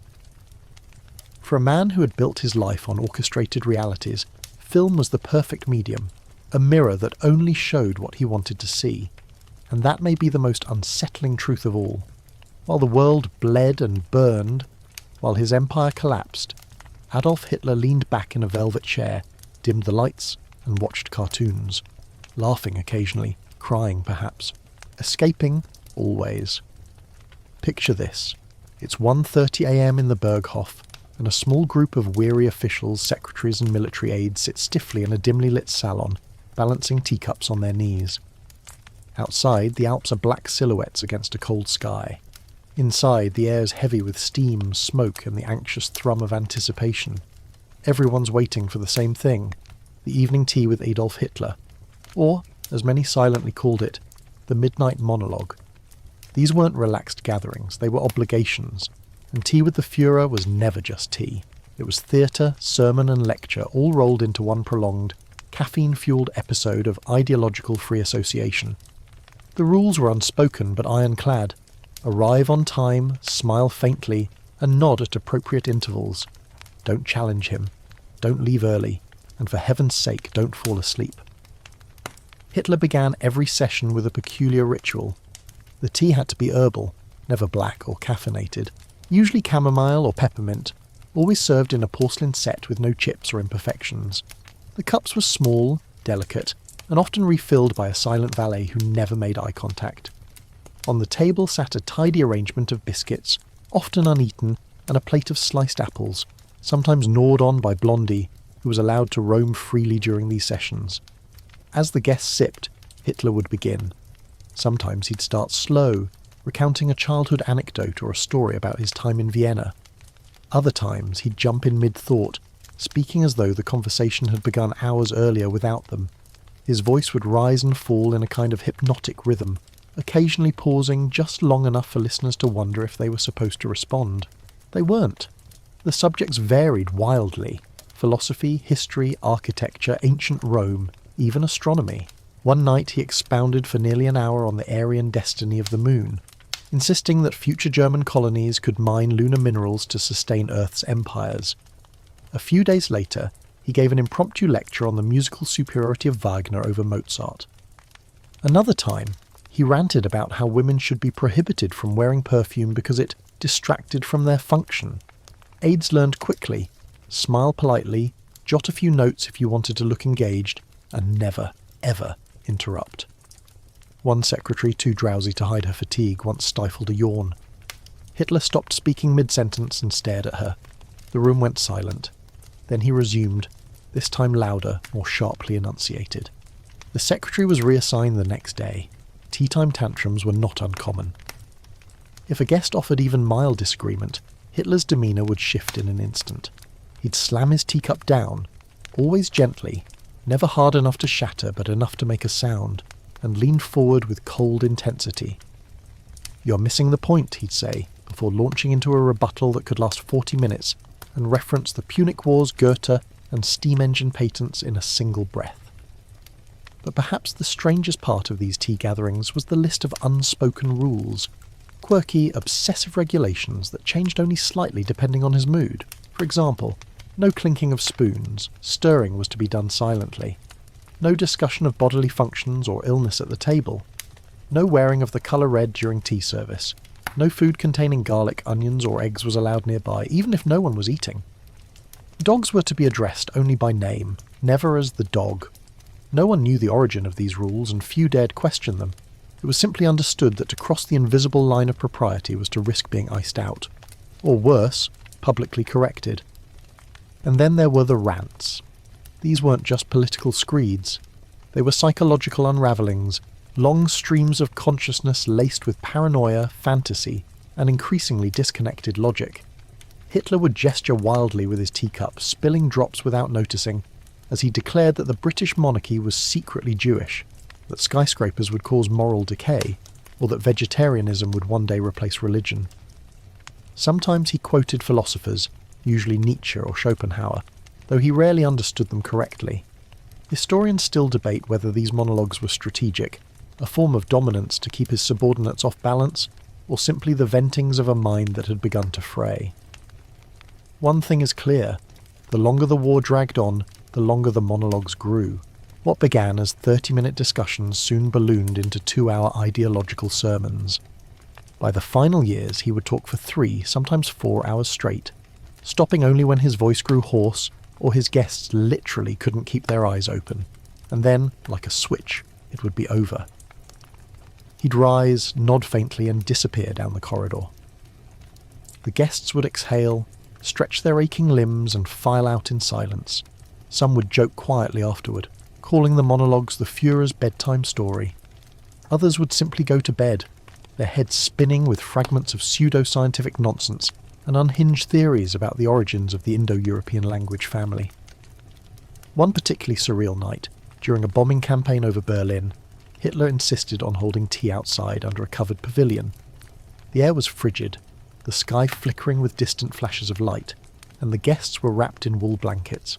Still, he spoke for hours about the possibility of a lost Aryan civilization beneath the Antarctic ice shelf. When one officer dared to mention the war effort, Hitler cut him off mid-sentence with a curt, "That will be handled," This is more important. Even Blondie seemed to grow restless during these sessions, sometimes curling under a chair and snoring audibly. But no one dared point it out. Over time, the staff began to dread the tea gatherings, not because they were dangerous. Hitler rarely exploded in anger, preferring passive coldness to open fury, but because they were exhausting. A slow, mental erosion. Hours spent pretending to care about the alignment of Atlantis with Germanic mythology, or how Roman aqueducts were proof of racial superiority. And yet, they kept coming. Because to skip tea was unthinkable, to beg off was to draw suspicion, and to openly complain was to invite exile. Some kept journals, others simply tried to forget. It's important to remember that during these bizarre, meandering tea parties, Europe was on fire. Cities levelled, families torn apart, entire nations displaced. And while the world screamed, Hitler talked about how pyramids were probably built by Nordic gods with sonic tools. This surreal disconnection from reality only intensified in the final years. In the bunker beneath Berlin, as shells fell like rain and the ceiling groaned with every tremor, he continued the ritual. Tea was still served at 1 a.m. sharp, the porcelain now chipped, still placed with care. The monologues continued, though the audience had shrunk. Just a few loyal secretaries, a general or two, and Eva Braun, who had long since mastered the art of nodding while mentally checking out. One of his final tea-time speeches was about time travel. Yes, really. He mused aloud that if Germany had discovered it first, the war would have ended before it began. He paused, sipped his tea and added, "Perhaps it already has." Then he smiled. Those who were there didn't smile back. When we look back now, these late-night tea sessions feel like windows into a decaying psyche. A man who ruled through fear, unravelling before porcelain and peppermint, spinning fantasies while the walls literally cracked around him. They weren't just eccentric habits. They were symptoms, signs of a man who no longer heard the war, only his own voice. And that's the haunting part. Not the content of the monologues, but the silence that followed them. The empty cups, the tired eyes, the slow shuffle back to bed. The unspoken understanding that the world was ending, but the tea must go on. For all his moral posturing and obsession with purity, Adolf Hitler harboured a set of personal hypocrisies that would make any health-conscious zealot blush. Chief among them was his very public, very performative sobriety. He was known across the Reich as a teetotaler, a man who rejected alcohol with righteous conviction. And yet, like many things in his life, the truth beneath the surface was far messier, more nuanced, and yes, more contradictory. The official narrative was simple. Hitler didn't drink. He detested alcohol, associated it with weakness and degeneracy, and refused to indulge in even the smallest glass of wine. His propaganda machine latched onto this image eagerly. In posters and newsreels, he was the sober sage, the clear-headed leader who rose above the carousing of other politicians. In a world of drunks and decadents, he stood alone, disciplined, focused, pure. But here's the twist. That version of Hitler, like so many myths surrounding him, wasn't entirely real. Let's start with the public behaviour. Yes, it's true that Hitler abstained from alcohol in most social settings. At banquets, he would raise a glass of mineral water while others toasted with champagne. He'd offer polite nods, sometimes an awkward smile, and deliver a speech emphasising virtue and self-restraint. He lectured guests about the dangers of alcohol, the damage it did to the brain, the way it clouded judgment. For Hitler, it wasn't just a personal preference. It was a statement, a moral high ground. But those close to him began to notice inconsistencies. Small, curious details. Bottles in his private quarters labelled as tonics that smelled suspiciously like herbal liqueurs. Glasses left half full on his desk, always claimed to be medicinal. And of course the pills, those ever-present little capsules provided by Dr. Theodore Morell. Historians still debate the line between medication and indulgence. But what's certain is that Hitler consumed daily doses of concoctions that would have left most people dizzy. Among them, stimulants laced with caffeine and methamphetamine, sedatives laced with barbiturates, and yes, occasional drops of alcohol-based tinctures meant to aid digestion or stimulate appetite. Some of these mixtures were harmless, root extracts, herbal blends, but others, less so. One bottle, labelled menthoform, was over 30% alcohol by volume. Hitler took it regularly to ease stomach cramps. He claimed it was natural, not alcoholic, as if the label didn't count. Then there were the rumours, always whispered, never confirmed, that during high-stress evenings Hitler would request a glass of champagne to settle his nerves, that he kept a bottle of Austrian schnapps tucked away for special occasions, that he once drank 3 shots of brandy after the July 20th assassination attempt, not out of celebration, but sheer stress. His aides insisted this was rare, that it didn't count, that Hitler never got drunk, and perhaps that's true. No one ever saw him slur his words or stumble, but the presence of alcohol, even in medicinal disguise, raises questions about the purity he so vehemently espoused. It gets even murkier when you consider Eva Braun's habits. She drank openly, wine, schnapps, even champagne, and Hitler never stopped her. In fact, he reportedly encouraged her to relax, to enjoy herself. During dinners at the Berghof, Eva would sip wine while Hitler stuck to herbal tea. A symbolic pairing, some said. Others weren't so sure. One particularly odd anecdote involves a private party held on Hitler's birthday in 1943. A small group of guests gathered in the Berghof's parlour. Eva had ordered a special bottle of French champagne, a rare wartime luxury. She toasted him with a cheeky smile. "To your health, mein Führer." He smiled back and drank. Just one sip, but enough to raise eyebrows. Enough to make the room hold its breath. The next day, it was never mentioned again. Morel, always ready to defend his patient, once claimed that the Führer's body reacts poorly to alcohol, and perhaps it did. Hitler reportedly suffered from low tolerance, and even the smallest dose left him flushed and jittery. But this didn't stop him from experimenting. After all, his medicine cabinet was practically a chemistry set, and the lines between drug, tonic and drink blurred fast. And then there's the bittersweet tale of Hitler's early years, before the fame, before the moustache. In the beer halls of Munich, where his political career first ignited, Hitler was a fixture. He gave speeches from atop beer-soaked tables surrounded by steins and cigarette smoke. He didn't drink then either, not much, but he didn't object to being in the thick of it. Beer was culture, beer was camaraderie. He just happened to be the man standing above it, dry glass in hand. In private, though, the self-discipline seemed to fray. He'd accept spiked herbal tonics for sleep. He'd allow small doses of port wine as a digestive. One housekeeper recalled finding a half-empty bottle of cognac in a locked cabinet, though no one dared ask why it was there. The explanation was always the same: medicinal. This duplicity extended to his policies too. While Hitler promoted temperance as a virtue, Nazi Germany never enacted prohibition. In fact, alcohol consumption increased under the Third Reich. Beer halls thrived, wine exports boomed, and soldiers received alcohol rations. Hitler didn't drink, but he understood its power. He used it as a social glue, a propaganda tool, and a reward for obedience. Sobriety for him, indulgence for the masses, a kind of calculated hypocrisy. One of the more fringe accounts, though surprisingly persistent, claims that Hitler once commissioned a private reserve of alcohol-free champagne. The idea? A bottle that looked festive but preserved his image. It was poured at state dinners, sparking toasts without intoxication. The existence of this faux champagne remains unverified, but the concept alone reveals something key. Appearances mattered more than reality. Even as the war deteriorated and Hitler retreated into the bunker, the pretense held. Tea was still served, tinctures were still taken, wine still flowed at Eva's side, but he clung to his ritual abstinence like a lifeline. One last illusion of control in a world collapsing around him.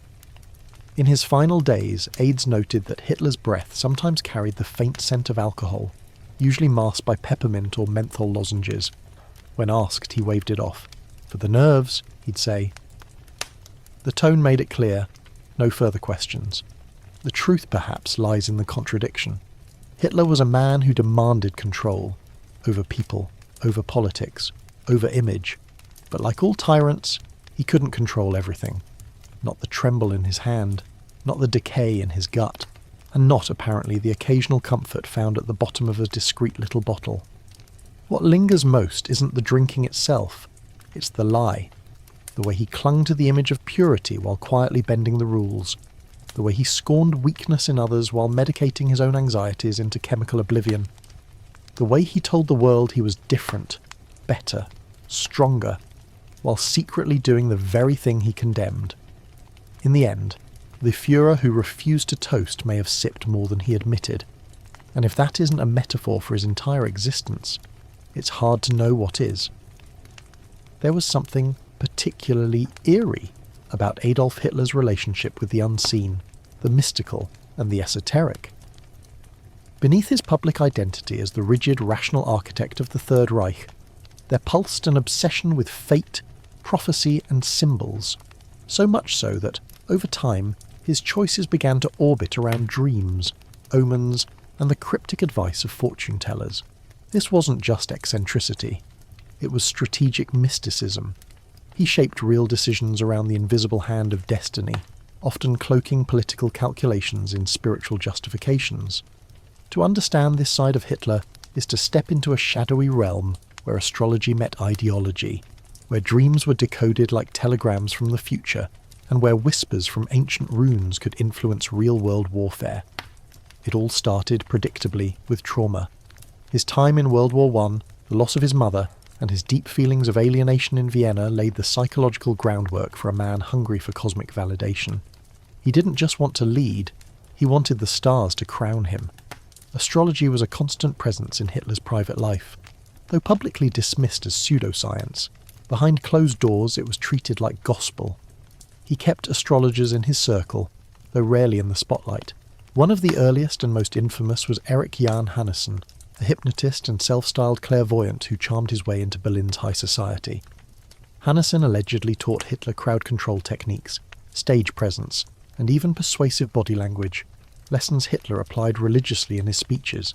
Hannessen also gave private readings to Nazi officials, and may have predicted the Reichstag fire, though accounts differ. He claimed to see Hitler's rise to absolute power in the stars, but Hannessen's Jewish heritage and increasing popularity made him a threat. In 1933, he was murdered, his body found in the woods. The message was clear. Fortune-tellers were welcome, but only if they told the right fortunes. Still, Hitler continued to seek guidance through astrology, particularly from Karl Ernst Kraft, a Swiss astrologer who reinterpreted Nostradamus' cryptic verses to support Nazi ideology. Kraft, a true believer in esoteric forces, allegedly helped determine the timing of key military operations based on celestial alignments. For example, Operation Barbarossa, the invasion of the Soviet Union, was scheduled in part based on astrological windows. The moon, Hitler believed, had a rhythm that influenced fate. Historians still debate how deeply these influences penetrated the war machine. Some argue that Hitler used astrologers as symbolic reassurance, psychological crutches during uncertain times. Others believe the influence was real and dangerous.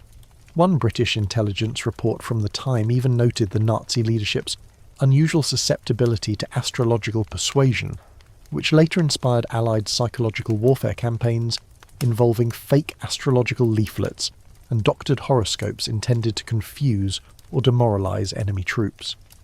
Beyond astrology, Hitler was captivated by dreams. He believed his dreams carried significance, often discussing them in great detail with his inner circle.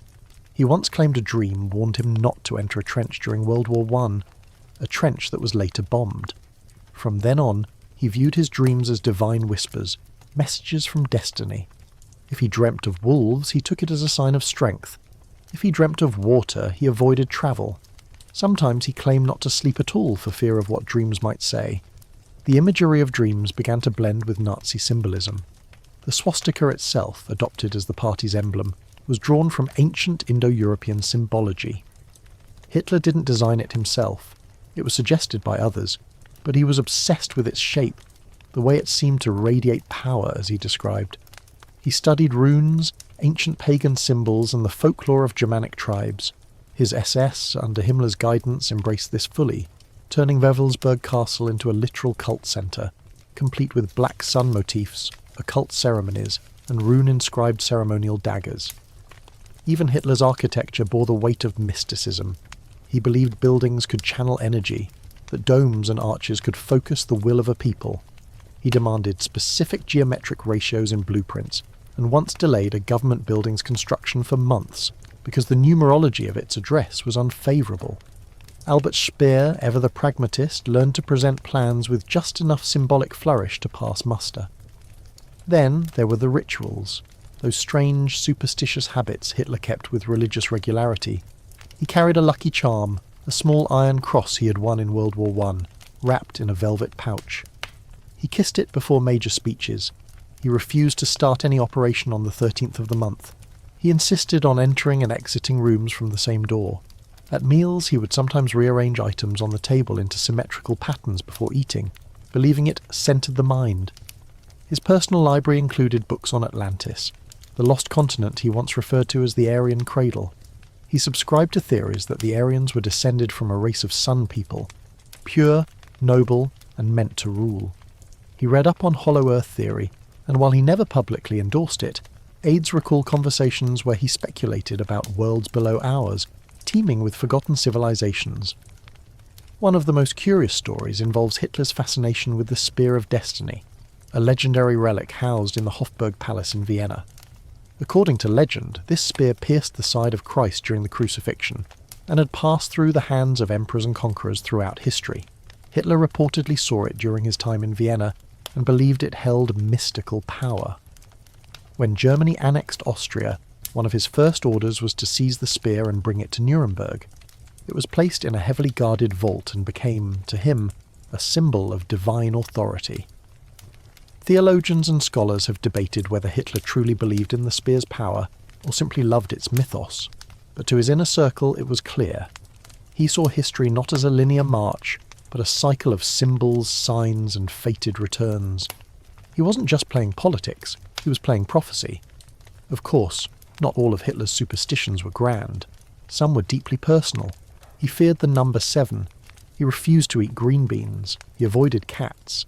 He detested being in rooms with mirrors after dark, and he believed strongly that sneezing before an important event was a sign of divine blessing. Once, before a military speech, he sneezed 3 times and grinned. "Victory," he said. The speech went on to be one of his most thunderous performances.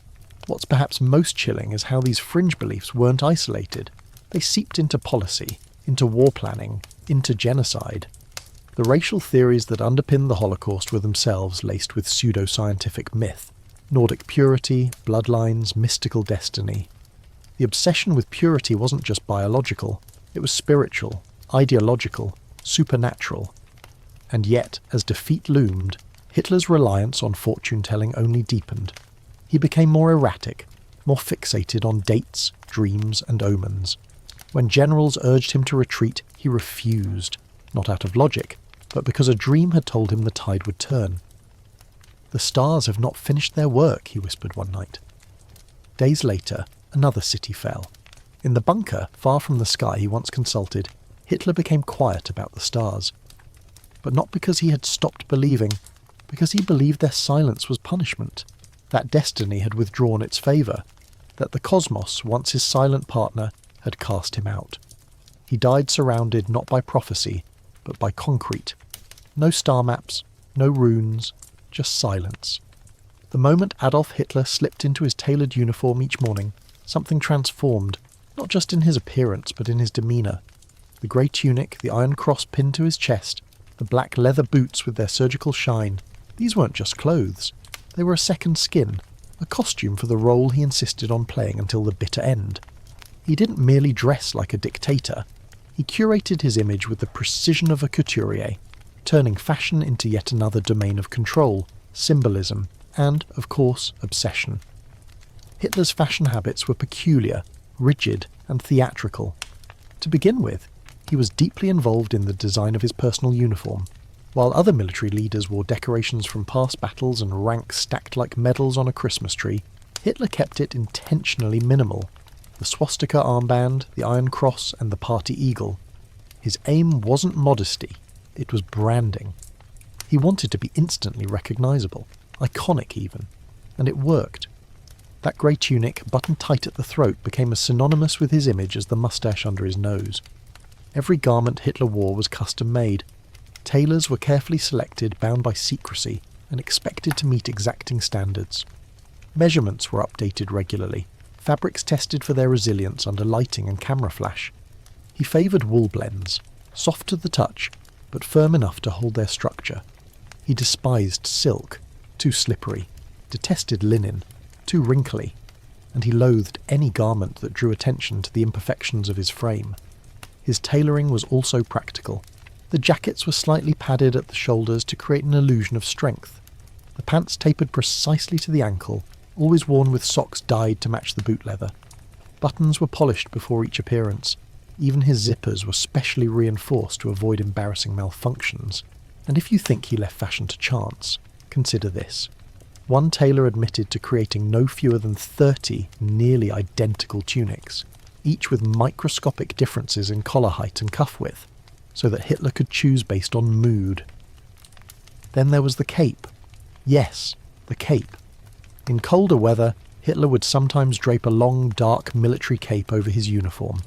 It was a theatrical touch, evoking both authority and timelessness. He believed it made him appear like a figure from ancient Rome or a Renaissance prince. He wore it during parades, balcony appearances, and during pivotal moments in propaganda films. The cape billowed, the boots gleamed, the crowd roared. It was costume as command, flair as fear. Historians still argue whether Hitler's fashion fixation was purely strategic or a symptom of deeper psychological need. Some suggest it was rooted in his youthful failures as an artist. Denied entry to Vienna's Academy of Fine Arts, he turned instead to shaping himself as a canvas.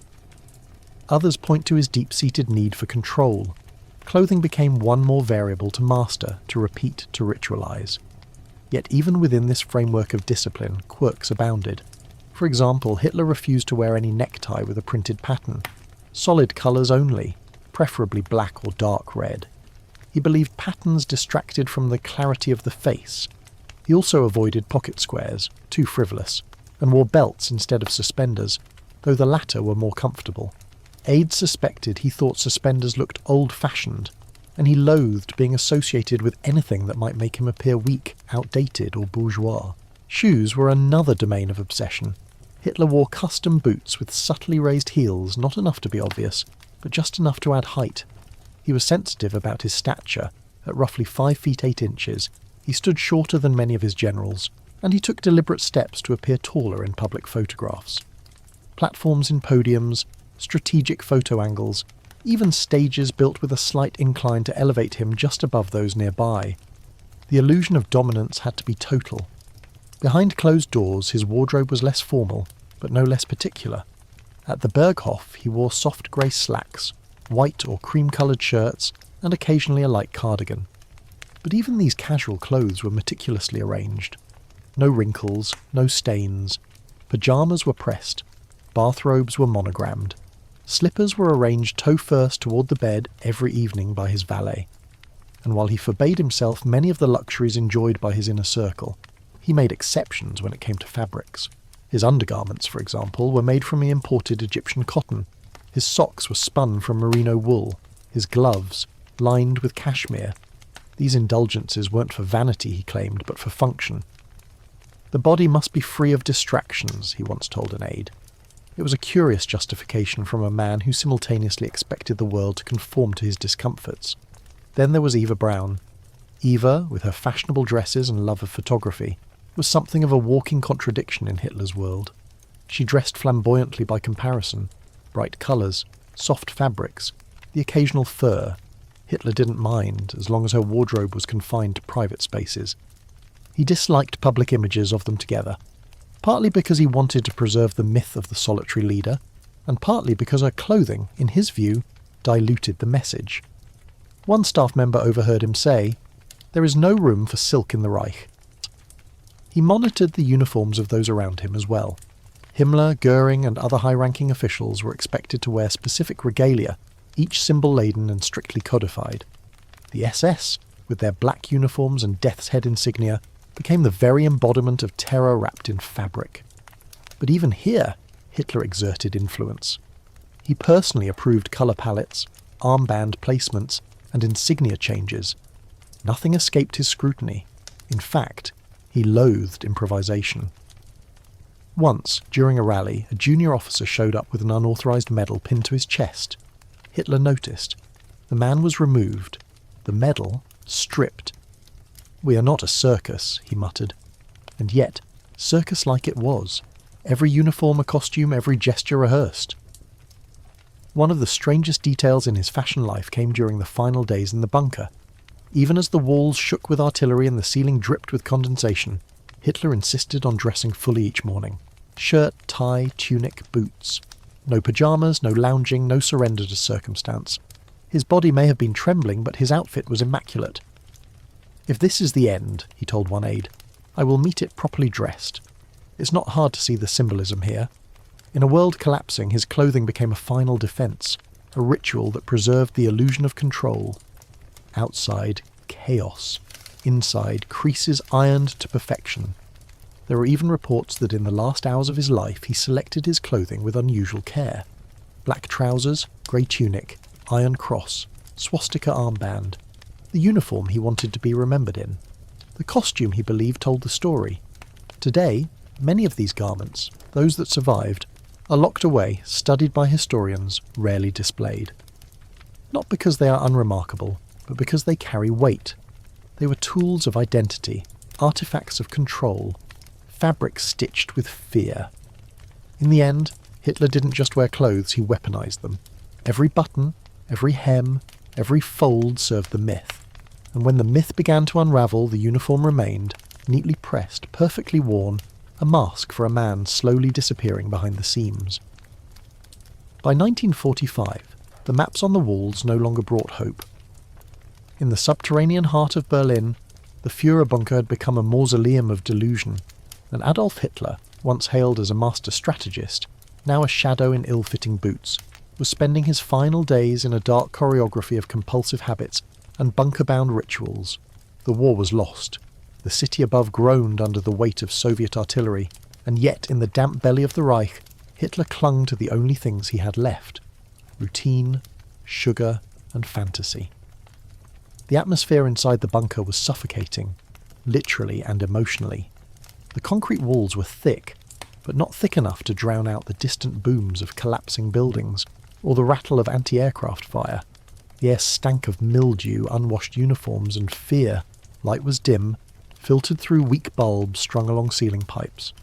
But even here, in this cave of defeat, Hitler upheld a bizarre semblance of order. His days began late. He rose around 11 a.m., pale and groggy, often requiring help from his valet just to button his tunic. Despite his deteriorating condition, tremors, slurred speech, and intermittent confusion, he still insisted on dressing in full uniform. Every fold of fabric was precise. The boots were shined. His moustache, though thinned and greyed, remained trimmed. As the world fell apart, appearances still mattered. His meals, if they could be called that, became more erratic. He had long since abandoned his formal vegetarian routines. Now he lived mostly on sweets, biscuits, cake, and endless bowls of mashed potatoes. Eva Braun, always nearby, encouraged him to eat more, sometimes hand-feeding him spoonfuls of stewed fruit like a mother with a sick child.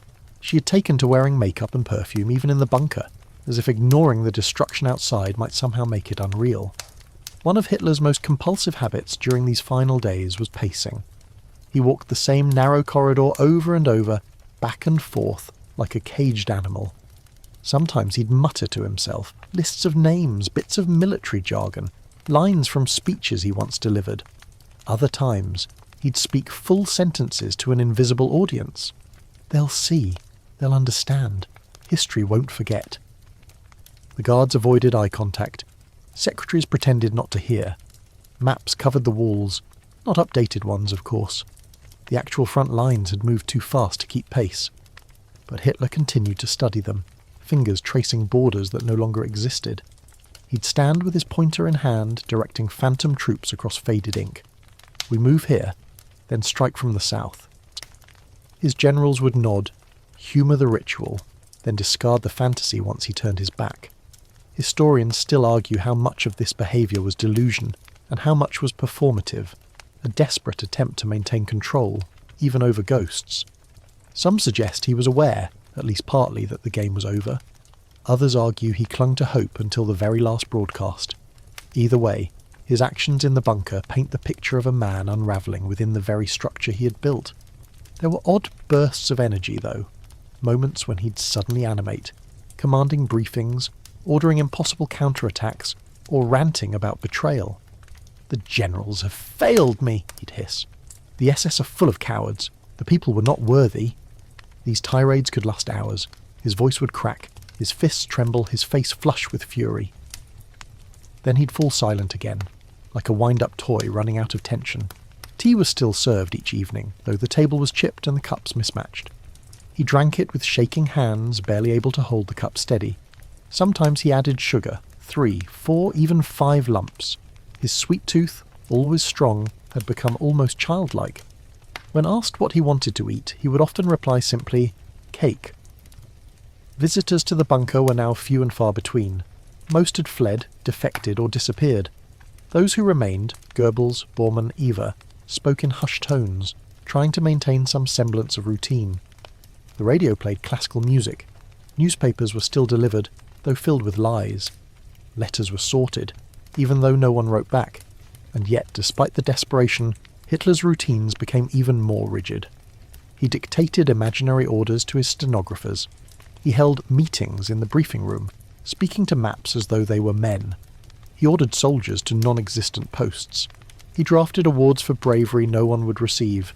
In his mind, the Reich had not fallen. It was simply delayed. One haunting detail that emerged from multiple witnesses was his growing dependence on candy. Chocolate bars, hard candies, sweetened condensed milk. He consumed them constantly. Some believe it was a comfort mechanism. Others think it was a symptom of neurological decay. One staff member recalled finding wrappers stuffed into his desk drawers, tucked behind books, even hidden inside his boots. The Führer, in his final hours, was surrounded by sugar. Even Blondie, his beloved dog, grew uneasy in the bunker. She no longer sat at his feet, but hovered near the door. Her puppies whined constantly. The stale air, the noise, the tension. It was too much. Then came the order no one wanted to follow. Hitler commanded that Blondie be given a cyanide capsule to test the poison's effectiveness. She died within seconds. Hitler didn't speak. He simply stared at her body for several minutes before walking away. That same day, he ordered the puppies killed as well. Routine, once his shield, had become a weapon turned inward. The same daily habits that had made him seem disciplined now painted the picture of a man obsessed with control even in collapse. The tea must be hot, the biscuits arranged, the uniform pressed, the maps pinned, everything exact, even as the air trembled with the collapse of everything he knew. Eva tried to lift his spirits.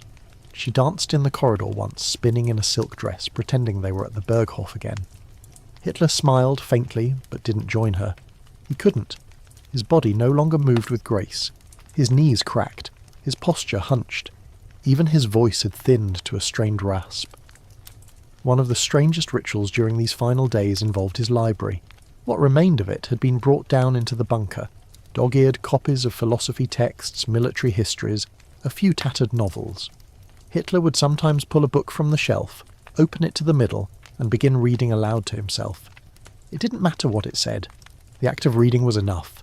Pages turned, words flowed, structure endured, and yet, through all of this, no one dared confront him. To question the routine was to invite wrath. Even as the Soviet troops closed in, orders were followed, tea was poured, boots were polished.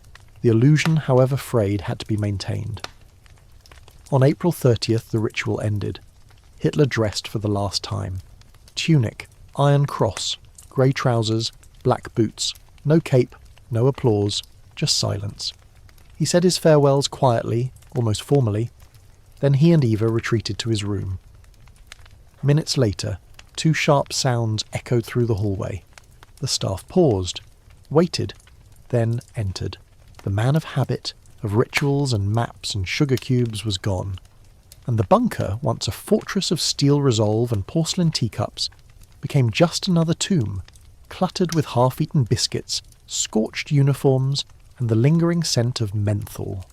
Amid the sea of battle plans, speeches and ideologies that defined Adolf Hitler's inner world, there existed another, stranger dimension, a library that seemed less the collection of a ruthless statesman and more the idiosyncratic pile of a misanthropic recluse.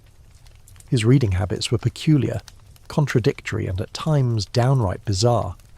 From Western pulp novels to vegan cookbooks, from anti-smoking treatises to mystical tracts, the books that filled his personal shelves painted a portrait not of a focused intellectual, but of a mind hungry for affirmation and allergic to contradiction. Hitler was no great thinker. Despite his attempts to appear scholarly in speeches and propaganda, his relationship with books was emotional rather than analytical. He didn't read to challenge himself. He read to confirm himself, to find echoes of his beliefs in print, and to discard what didn't fit. Books were not teachers in his world, they were mirrors. He often began his day by leafing through dog-eared volumes in his personal study. Aides recalled how he'd stand for long periods, book in one hand, highlighter in the other, though the highlighting was usually just erratic underlining and notes like richtig, correct, or Dummheit, stupidity, scrawled in the margins. His favourites were books that reinforced his racial theories, his obsession with discipline, and his nostalgia for a mythic German past that never really existed.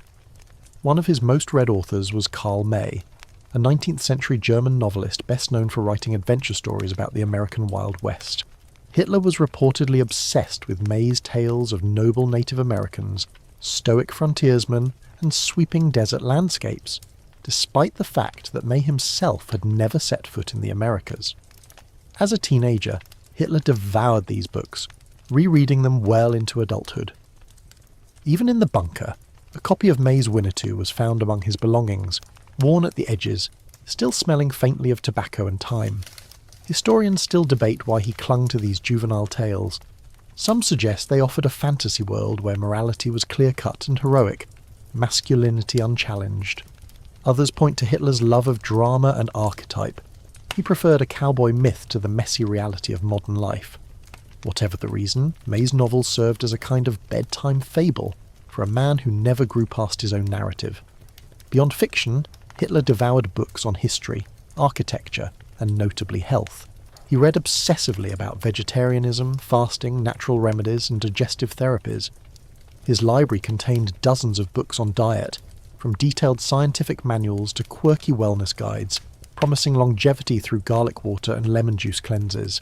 He marked pages about detoxification, circled tips on bowel health, and even annotated sections on the benefits of chewing food exactly 30 times.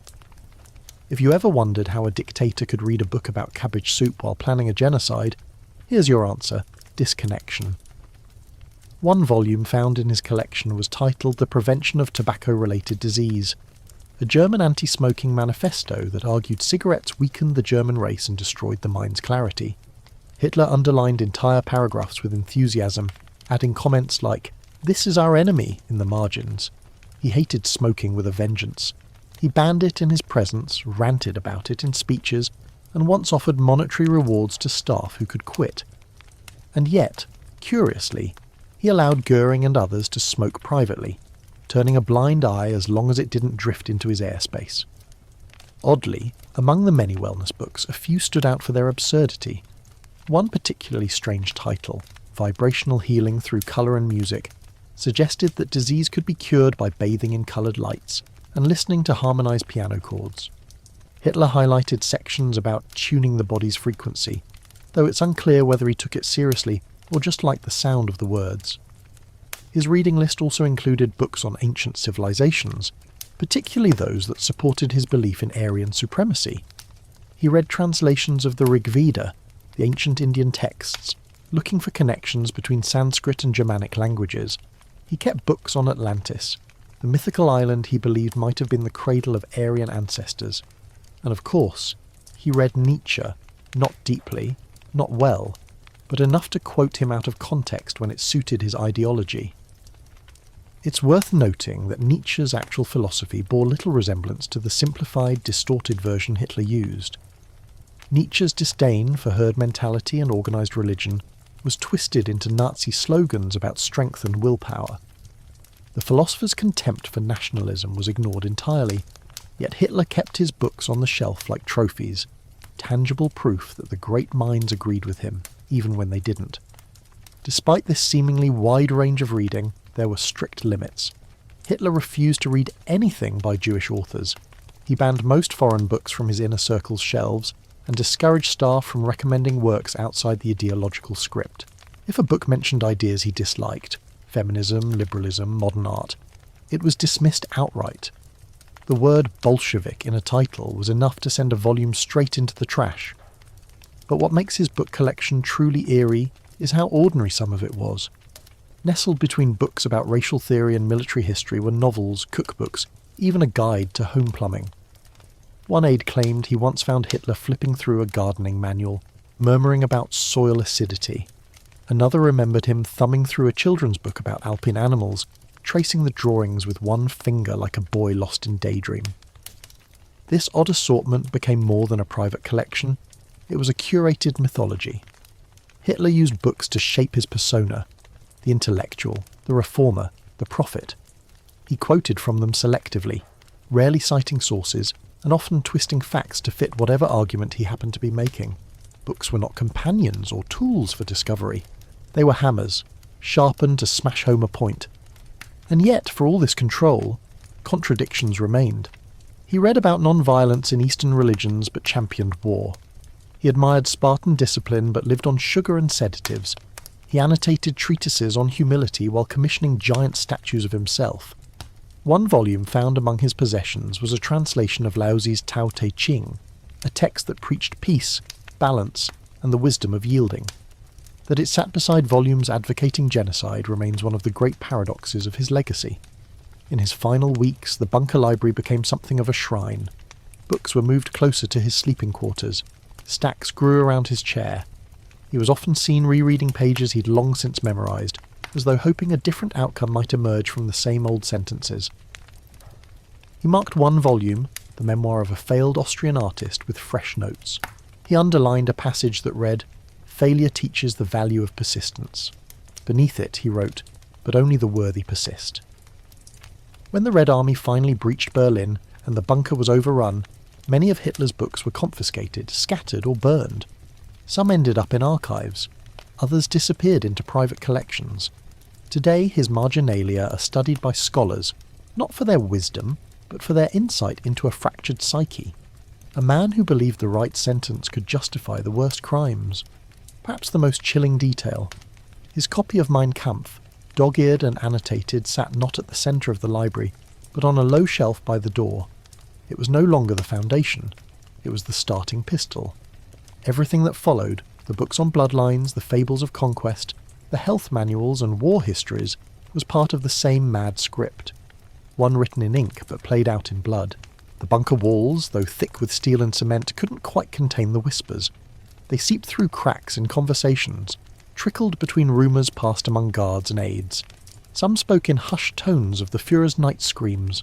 Others, wide-eyed with unease, insisted they'd seen him wandering in the dark, ghost-like, his slippers brushing silently over cold concrete. By 1945, Adolf Hitler wasn't just losing a war, he was losing his grip on waking life. The lines between dream, memory and waking madness had begun to blur. It started subtly. Staff would occasionally note that he looked exhausted, even after a full day spent in the dim light of the bunker, where time had lost its rhythm. He would retreat earlier, nap longer, his speech slurring slightly at odd hours. Traudl-Junge, his young secretary, once mentioned how he'd begin conversations with sentences that had no clear origin. We warned them, but they didn't listen, with no context and no follow-up. When pressed, he'd blink as if awaking and change the subject. But sleep didn't offer solace. If anything, it became another battlefield. Witnesses from his personal staff described how, at night, Hitler would toss and turn for hours. The walls in the bunker were not thick enough to fully mute the sounds of distress. Muffled groans, the occasional shout, even sharp cries cut through the stale air. His valet, Heinz Linger, reported that the Führer often awoke in cold sweats, sheets twisted, breathing ragged. He would clutch the sides of the bed as if expecting it to vanish beneath him. Sometimes he called for tea, other times he just sat, back rigid, eyes unfocused, staring at the cracked plaster on the ceiling. No one dared ask what he saw, but others guessed. Dreams or nightmares had long haunted Hitler's life. Even before the war, he confessed to recurring visions, flashes of fire, crowds screaming, buildings crumbling. He once told a doctor that he dreamt of drowning in oceans made of ash. Another time he described a burning tree that wept blood instead of sap. These weren't simply the echoes of a guilty conscience. They were symbols, scripts his subconscious couldn't help but replay. Historians still debate the meaning of these dreams. Were they rooted in childhood trauma, post-traumatic echoes from the First World War, or the product of long-term amphetamine abuse and exhaustion? Likely all of the above. But whatever their origin, by the final months of the war they had become more frequent, more vivid, more disturbing. And then came the sleepwalking. Multiple accounts from bunker staff point to moments when Hitler was found wandering the hallways at night, not in a fit of rage or insomnia, but in a trance. His eyes open, but glassy, his hands twitching. Once he was discovered in the kitchen, standing over the sink, mumbling phrases in broken sentences. Must go, must tell them. The orders are wrong. He didn't respond when spoken to. He simply turned and returned to his room. Another time he was spotted in the map room, touching the corners of the war maps like a blind man searching for landmarks. His lips moved, though no words came. When approached by a guard, he startled, visibly shaken, and barked that he'd been checking troop positions. No such positions existed anymore. Doctors at the time, particularly Morell, chalked these episodes up to stress, fatigue, and over-medication. But behind closed doors, staff whispered of something darker, that he was being haunted, not by ghosts, but by the future he had promised and failed to deliver. That the visions weren't just nightmares, but premonitions. One aide, shaken after hearing Hitler cry out during the night, recalled the words that echoed through the bunker corridors. They're coming, they're here, fire in the blood. The voice didn't sound commanding, it sounded afraid. Perhaps the most unsettling account came from a secretary who entered his chambers one morning to find him staring at his own hands. When she asked if he was well, he replied, "I saw them last night, all of them, staring at me. I couldn't close my eyes." When she asked who, he simply said, "The ones who never got to speak." Then he rose, dressed, and went about his day as if nothing had happened. Even Blondie, his loyal German shepherd, grew uneasy. She reportedly growled during several of his nighttime episodes, something she'd never done before. Once, she refused to enter his sleeping quarters. Hitler dismissed it as a phase, but those who saw it knew better. Dogs sense things humans cannot. And all the while, outside the bunker, the city crumbled. The night screams continued. Some were short, guttural, like a man fighting off an attacker. Others were longer, almost melodic, drawn-out cries that sounded more like wails than commands. On rare nights, staff claimed to hear Hitler muttering through the walls in multiple languages, broken Latin, slurred Russian, even what sounded like ancient Germanic dialects. No one could explain it, and no one wanted to try. The guards, hardened soldiers to the last, began switching night shifts more frequently. Some claimed the air near Hitler's quarters felt colder. Others swore they heard footsteps when no one was there. These are the kind of accounts that historians roll their eyes at, but they're recorded. Journal entries, letters home, fragments of testimony. Something was happening down there, something that defied explanation. And yet, Hitler never acknowledged any of it publicly. To visitors during the day, he was composed, weak, yes, physically declining, but still convinced of his importance, still dictating letters, still giving speeches to empty rooms, but his face betrayed him. The deepening lines, the hollow eyes, the twitch in his left hand that no longer stopped even with medication. He looked like a man who hadn't truly slept in months. By mid-April, the sleepwalking ceased, but not because the dreams stopped, because sleep itself had become elusive. Hitler began staying up longer, napping only in short bursts, eyes bloodshot and ringed with darkness. He took more pills, but they offered only chemical fog, not rest. The bunker doctor warned of collapse. Hitler ignored him. The final nights were the quietest and the most terrifying. No screams, no pacing, just silence. Hitler stayed mostly in his room, speaking less and less, his voice reduced to a gravelly whisper. When asked questions, he sometimes didn't answer. When spoken to, he barely looked up. He seemed to be listening for something, but no one knew what. One of his final private remarks was recorded by a stenographer. After being handed a report on troop movements, He stared at it for a long time before murmuring, "I've seen this before." When asked what he meant, he said, "It came in a dream. The maps are red." The next day he ordered the destruction of certain documents. No one questioned him. When Soviet troops finally breached the perimeter and the decision was made, Hitler dressed quietly. No ceremony, no fanfare, just one last uniform. He didn't speak of dreams again, didn't scream, didn't pace. He simply walked into the room with Eva Braun, shut the door, and fulfilled the fate he had long feared. Today, those who study his final days often gloss over the night screams, the wandering, the muttered phrases in dead languages. They focus on politics, on battle strategy, on the collapse of ideology. But those whispers in the dark, they tell another story. A story of a man who was not just defeated, but haunted. Haunted by the echoes of the millions whose lives he stole, the future he destroyed, the truth he refused to face. And as the lights went out in the bunker, those echoes may well have been the last thing he heard. There was never a camera angle Adolf Hitler didn't control, a film frame he didn't micromanage, or a photograph that wasn't examined, cropped or destroyed if it failed to meet his increasingly delusional standards. For all the violence, repression and war he unleashed, one of Hitler's most consuming obsessions was with how he appeared to the world, not just in person, but through the lens. Image, to Hitler, wasn't just propaganda, it was identity, it was immortality. From the earliest days of his rise, Hitler understood the power of visuals. In an age when radio and newspapers still dominated, he saw the emerging medium of photography and film as essential tools of command. The moustache, the stiff-arm salute, the meticulously chosen uniforms. They weren't just accessories, they were icons. He studied historical portraits of Caesar and Napoleon, fascinated by how great leaders could be etched into memory through posture, silhouette, and symbols. But where others saw history, Hitler saw a mirror. He hired Heinrich Hoffmann, a photographer who would become not just his official chronicler, but one of his closest confidants. Hoffmann didn't just take pictures, he crafted mythology. Every pose was deliberate, every frown or smile was carefully timed. Hitler would rehearse expressions in front of mirrors before photo sessions. He knew which angle made his jawline appear more resolute, which lighting gave his eyes that notorious glare. Hoffmann's studio photographs went through several layers of approval. Hitler himself reviewed proofs with a magnifying glass, inspecting every inch. If he spotted a double chin, a crooked medal, or a wrinkle in his trousers, the photo was discarded. Entire rolls were destroyed simply because a gust of wind had tousled his hair at the wrong moment. And yet, even these curated images weren't enough. As his power grew, so did the scope of his visual manipulation.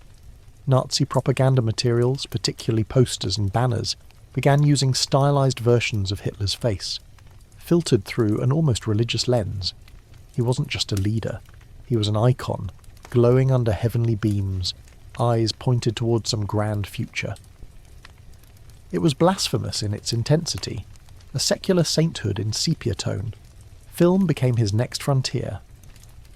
With the rise of Leni Riefenstahl, Hitler found his cinematic avatar. Her film Triumph of the Will didn't just glorify the Nazi regime, it canonized Hitler himself. The camera worshipped him from below, made him tower over crowds, cloaked him in clouds as if descending from Olympus. Every scene was staged, every gesture rehearsed. The result? A leader not merely elected, but born of destiny. Historians still debate how much of the film was Riefenstahl's vision, and how much was Hitler's. What's certain is that he watched early cuts, gave notes, and insisted on edits. He even commented on music cues and crowd reactions. One scene, of Hitler walking alone through a columned hall, was reshot 3 times because he believed his gait looked uncertain. There were, of course, the outtakes, films and photos that weren't approved. These were dangerous things. Hitler demanded that negatives showing him sneezing, yawning, or, worst of all, laughing with his mouth open be destroyed. He hated candid shots. He believed they exposed weakness, that they made him too ordinary. Staff photographers were warned, shoot only from approved angles, capture only from the dominant side. Even casual photos like those taken at the Berghof or on tours were vetted. If a guest happened to snap an unflattering image, the film was confiscated. In rare cases, Those who defied this rule found themselves reassigned or quietly exiled. One foreign journalist who published a grainy photo of Hitler scratching his nose found himself permanently banned from press events. His obsession with self-image extended into bizarre personal habits. He had portraits painted, only to destroy them if he felt they didn't capture his true spirit. He banned caricatures of himself in newspapers. Even in private, he forbade artists from drawing him without permission. And when a British cartoonist depicted him with exaggerated features and tiny legs, Hitler reportedly flew into a rage and ordered a psychological profile of the artist. It didn't stop at his face. Hitler also controlled how his surroundings appeared. The Reich Chancellery was designed to be photographed. Its long corridors, marble walls, and towering statues meant to dwarf visitors and elevate his image. The lighting in his offices was carefully arranged so that when he sat at his desk his face was half in shadow. The effect, he believed, conveyed both mystery and authority. Even his cars were chosen for their photogenic appeal. The Mercedes-Benz 770k Grosso was not just a vehicle, it was a stage. Wide enough to stand in, high enough to wave from, polished to a mirror sheen. He insisted on practicing his waves, rehearsing them not just in front of mirrors, but in moving vehicles. He had staff take photographs from different angles to ensure his gestures looked firm but benevolent. And yes, even his voice was sculpted for effect. Hitler recorded his own speeches in private, then played them back to study cadence and tone. He tried different intonations, lengths of pause, degrees of volume. His rise and fall vocal pattern, quiet reflection building to fevered crescendo, wasn't accidental. It was rehearsed, refined, perfected. But the image control didn't end with Hitler himself. He extended it to those around him. His inner circle was chosen not only for loyalty, but for appearance. Uniforms had to be crisp, hair combed, no stubble, no slouching, no overweight officers in public view. He believed a dishevelled cabinet projected weakness. When Goering began gaining weight and dressing flamboyantly, Hitler publicly mocked him, though only behind closed doors. To his face, he smiled and said nothing. Women around him were similarly monitored. Eva Braun was rarely photographed with Hitler in public, but in private photos she was expected to appear cheerful, well-dressed and feminine, but never flamboyant. Makeup had to be subtle. Skirts below the knee. Her private photo albums, many of which survive, show a woman posing carefully, never at rest, always curated. One of the most surreal examples of Hitler's image control came late in the war.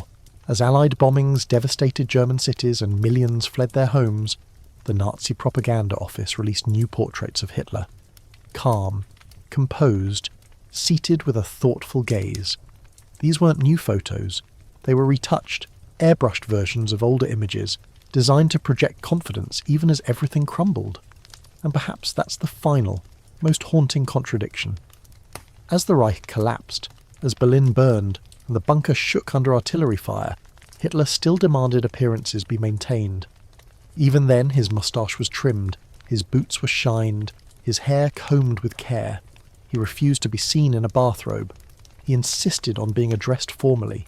In the final hours of his life, with defeat undeniable, he dictated a political testament, not a confession, not a reckoning, but a script. Because image was all that remained. There is a final photograph taken secretly, showing Hitler during one of his last public appearances. He stands outside the Chancellery greeting members of the Hitler Youth. His hand trembles, his eyes are sunken. He looks for once very small. It wasn't staged, and maybe that's why it still haunts. Buried among the ruins of war and the hollow rituals of the bunker, there existed a collection of objects that defied even Adolf Hitler's otherwise exhaustive control. They weren't battle plans, uniforms, or party manifestos. They were personal mementos, intimate tokens that seemed almost too human to belong to history's most infamous dictator. Hair clippings, animal teeth, faded photographs, locks of fabric, and eerily preserved letters, items he kept, protected, and in some cases travelled with. They weren't part of any formal archive, but of a far stranger shrine, a private reliquary of the bizarre. To understand the man, it seems, you must understand what he chose to keep. Hitler was known to be sentimental, but in a profoundly selective way. His past was riddled with hardship, rejection, and frustration.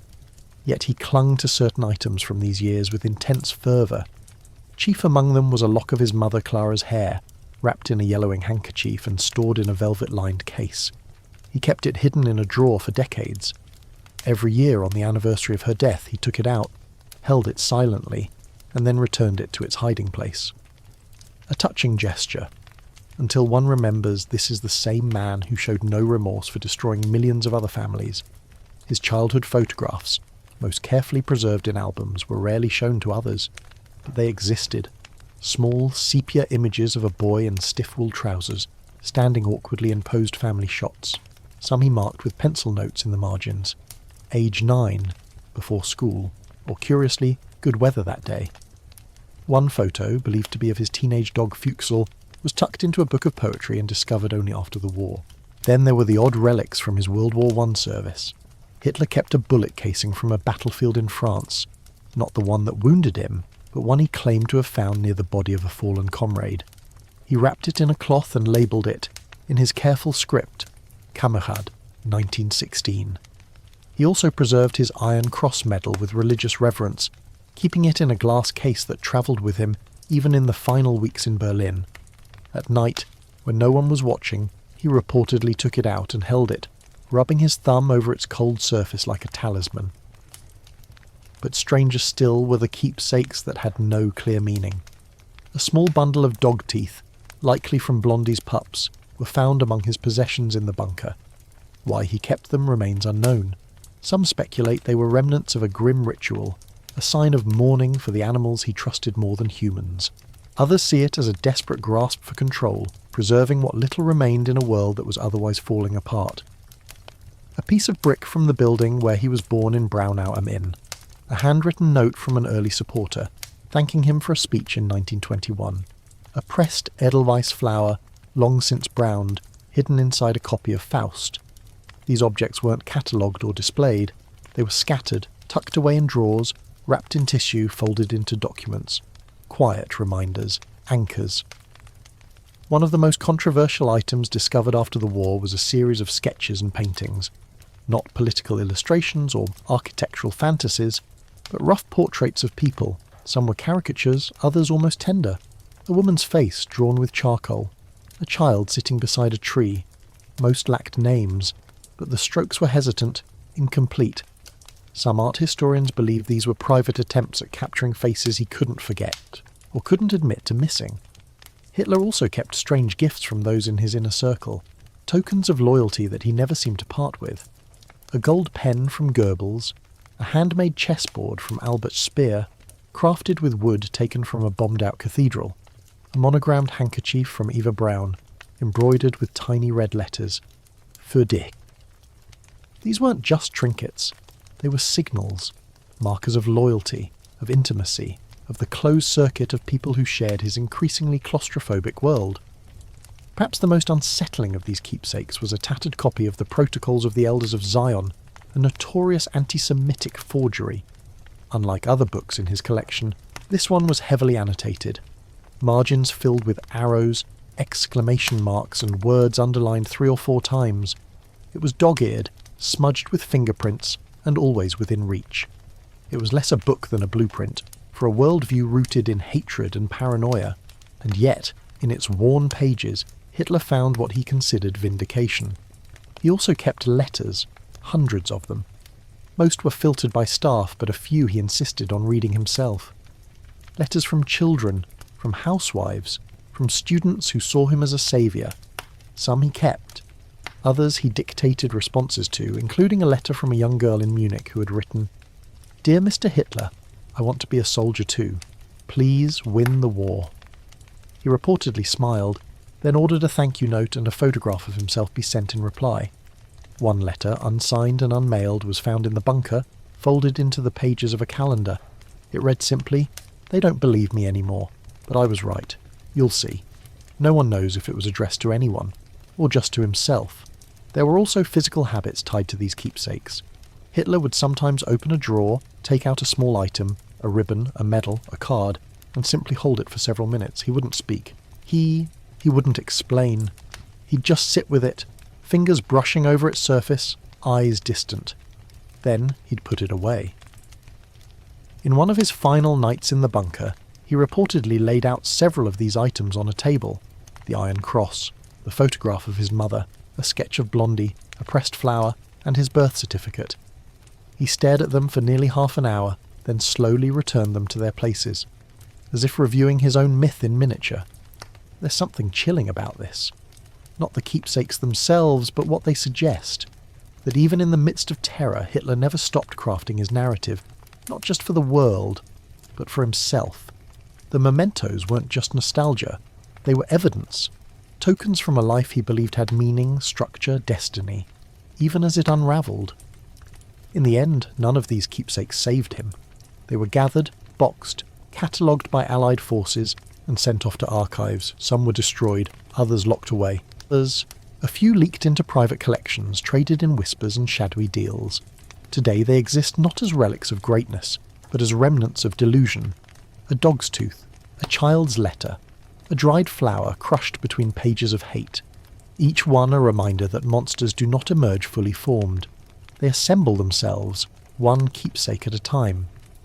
When the bunker finally fell silent and the dust of war settled, the habits of Adolf Hitler, those quiet, compulsive rituals, strange keepsakes, and meticulously curated images, didn't simply vanish.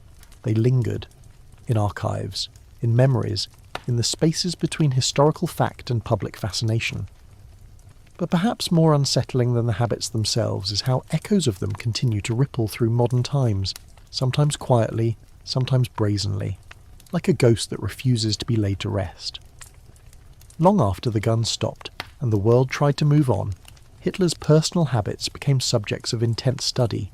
Psychologists, historians, documentarians, all sifting through layers of behaviour for meaning, for signs, for warnings. What they found was a man whose private life had been as carefully scripted as any of his public speeches.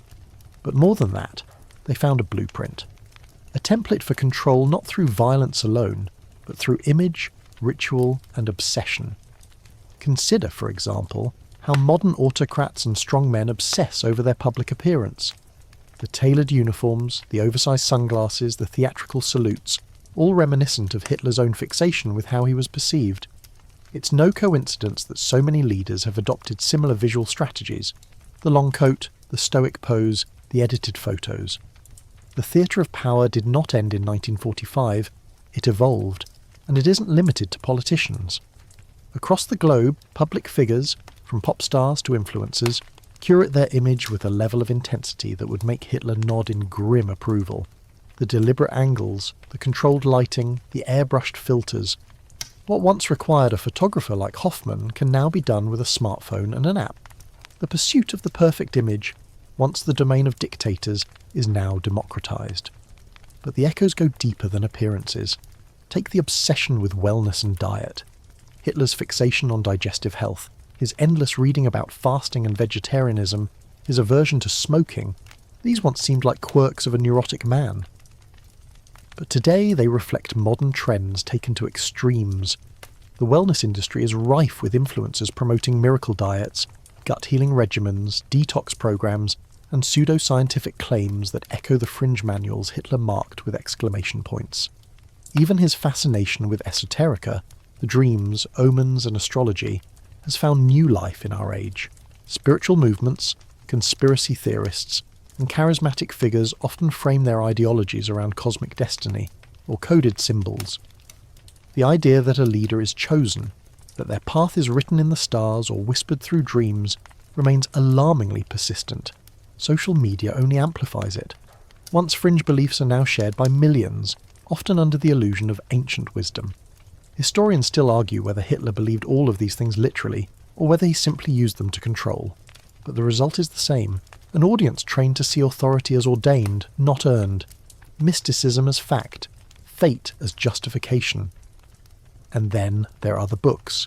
Hitler's peculiar reading habits, his cherry-picking of ideas, his refusal to engage with dissenting views, his love of fiction that confirmed his worldview, feels eerily familiar in a world where algorithms serve us only what we already agree with. Confirmation bias isn't new, but it's now scalable. Where Hitler once scribbled "richtig" in the margins of pseudoscience, modern minds click "like" on misinformation with equal enthusiasm. Even the isolation, the way he increasingly retreated into his own bunker of belief, surrounded by yes-men and filtered reports, has its modern parallels. Leaders and influencers often create echo chambers, expelling dissent, cultivating inner circles that reinforce fantasy over fact. The bunker may not be concrete now, it may be digital, but its walls are no less real. One particularly haunting echo lies in the way Hitler turned ordinary routines into tools of control. The tea at precisely the same hour, the uniform every morning, the maps carefully arranged even as the world collapsed. These weren't just eccentricities, they were mechanisms. By rehearsing normalcy, he kept himself insulated from truth, and we do this too. When faced with crises, climate, conflict, injustice, we often retreat into routine. We scroll, we post, we pretend. We light our candles, brew our tea, arrange our news feeds to our liking. It's easier than confronting the collapse outside. Of course, it's important not to equate today's everyday behaviours with those of a mass murderer. To do so would flatten history and trivialise suffering. But the echoes are real. The habits Hitler cultivated in private, the compulsions, the image control, the retreat into curated reality, are not relics. They are symptoms, and symptoms reappear. Today, collectors still search for his personal artefacts, some in the name of history, others, more disturbingly, in veneration. Nazi memorabilia fetch high prices on black markets. His paintings, banned from galleries, still circulate in dark corners of the internet. Even the bunker itself, once sealed, has become a subject of tours and reconstructions, recreated in VR, referenced in games, depicted in film. This obsession with the private life of Hitler isn't just historical curiosity, it's something deeper, something more uncomfortable. We want to see how the monster lived because we want to be sure we are not like him. We want to peer into his daily routines and find evidence of alienness, strangeness, unbridgeable otherness. But the truth is far more troubling. The man who orchestrated one of the greatest horrors in human history also scratched his dog behind the ears. He stirred sugar into tea. He arranged his books by colour. He saved a lock of his mother's hair. He whispered in his sleep. And that's what haunts us, because in those moments he seems almost human. But that's the point. Monsters do not arrive with horns and glowing eyes. They arrive with habits, with fears, with routines. They fold their clothes. They love their pets. They obsess over their hairline. They craft a story of themselves so carefully, so completely, that even they begin to believe it. And if we're not careful, if we don't interrogate the stories we tell ourselves, we risk repeating the same mistake, confusing control for strength, image for truth, destiny for accountability. Because while Hitler's life ended in a bunker, his habits didn't die with him. They flicker in pixels, they echo in algorithms, they whisper through rhetoric. They remind us that evil, before it marches, before it conquers, before it kills, puts on a uniform, checks its reflection, and straightens the creases. Now, let your breath slow. We've wandered through shadows tonight, shadows cast not just by a man, but by the myths he spun and the rituals he clung to. You've seen the creases in his uniform, the sugar cubes dissolving into tea, the crumbling paper of forgotten dreams. But it's time to leave the bunker behind. Let the maps fade from your mind. Let the air clear. The world above is still turning, the night still soft. Somewhere a breeze stirs the leaves and stars blink quietly overhead. History will never stop whispering, but for now you don't need to listen. You've done enough. Close your eyes, let the quiet gather and rest easy. You are safe.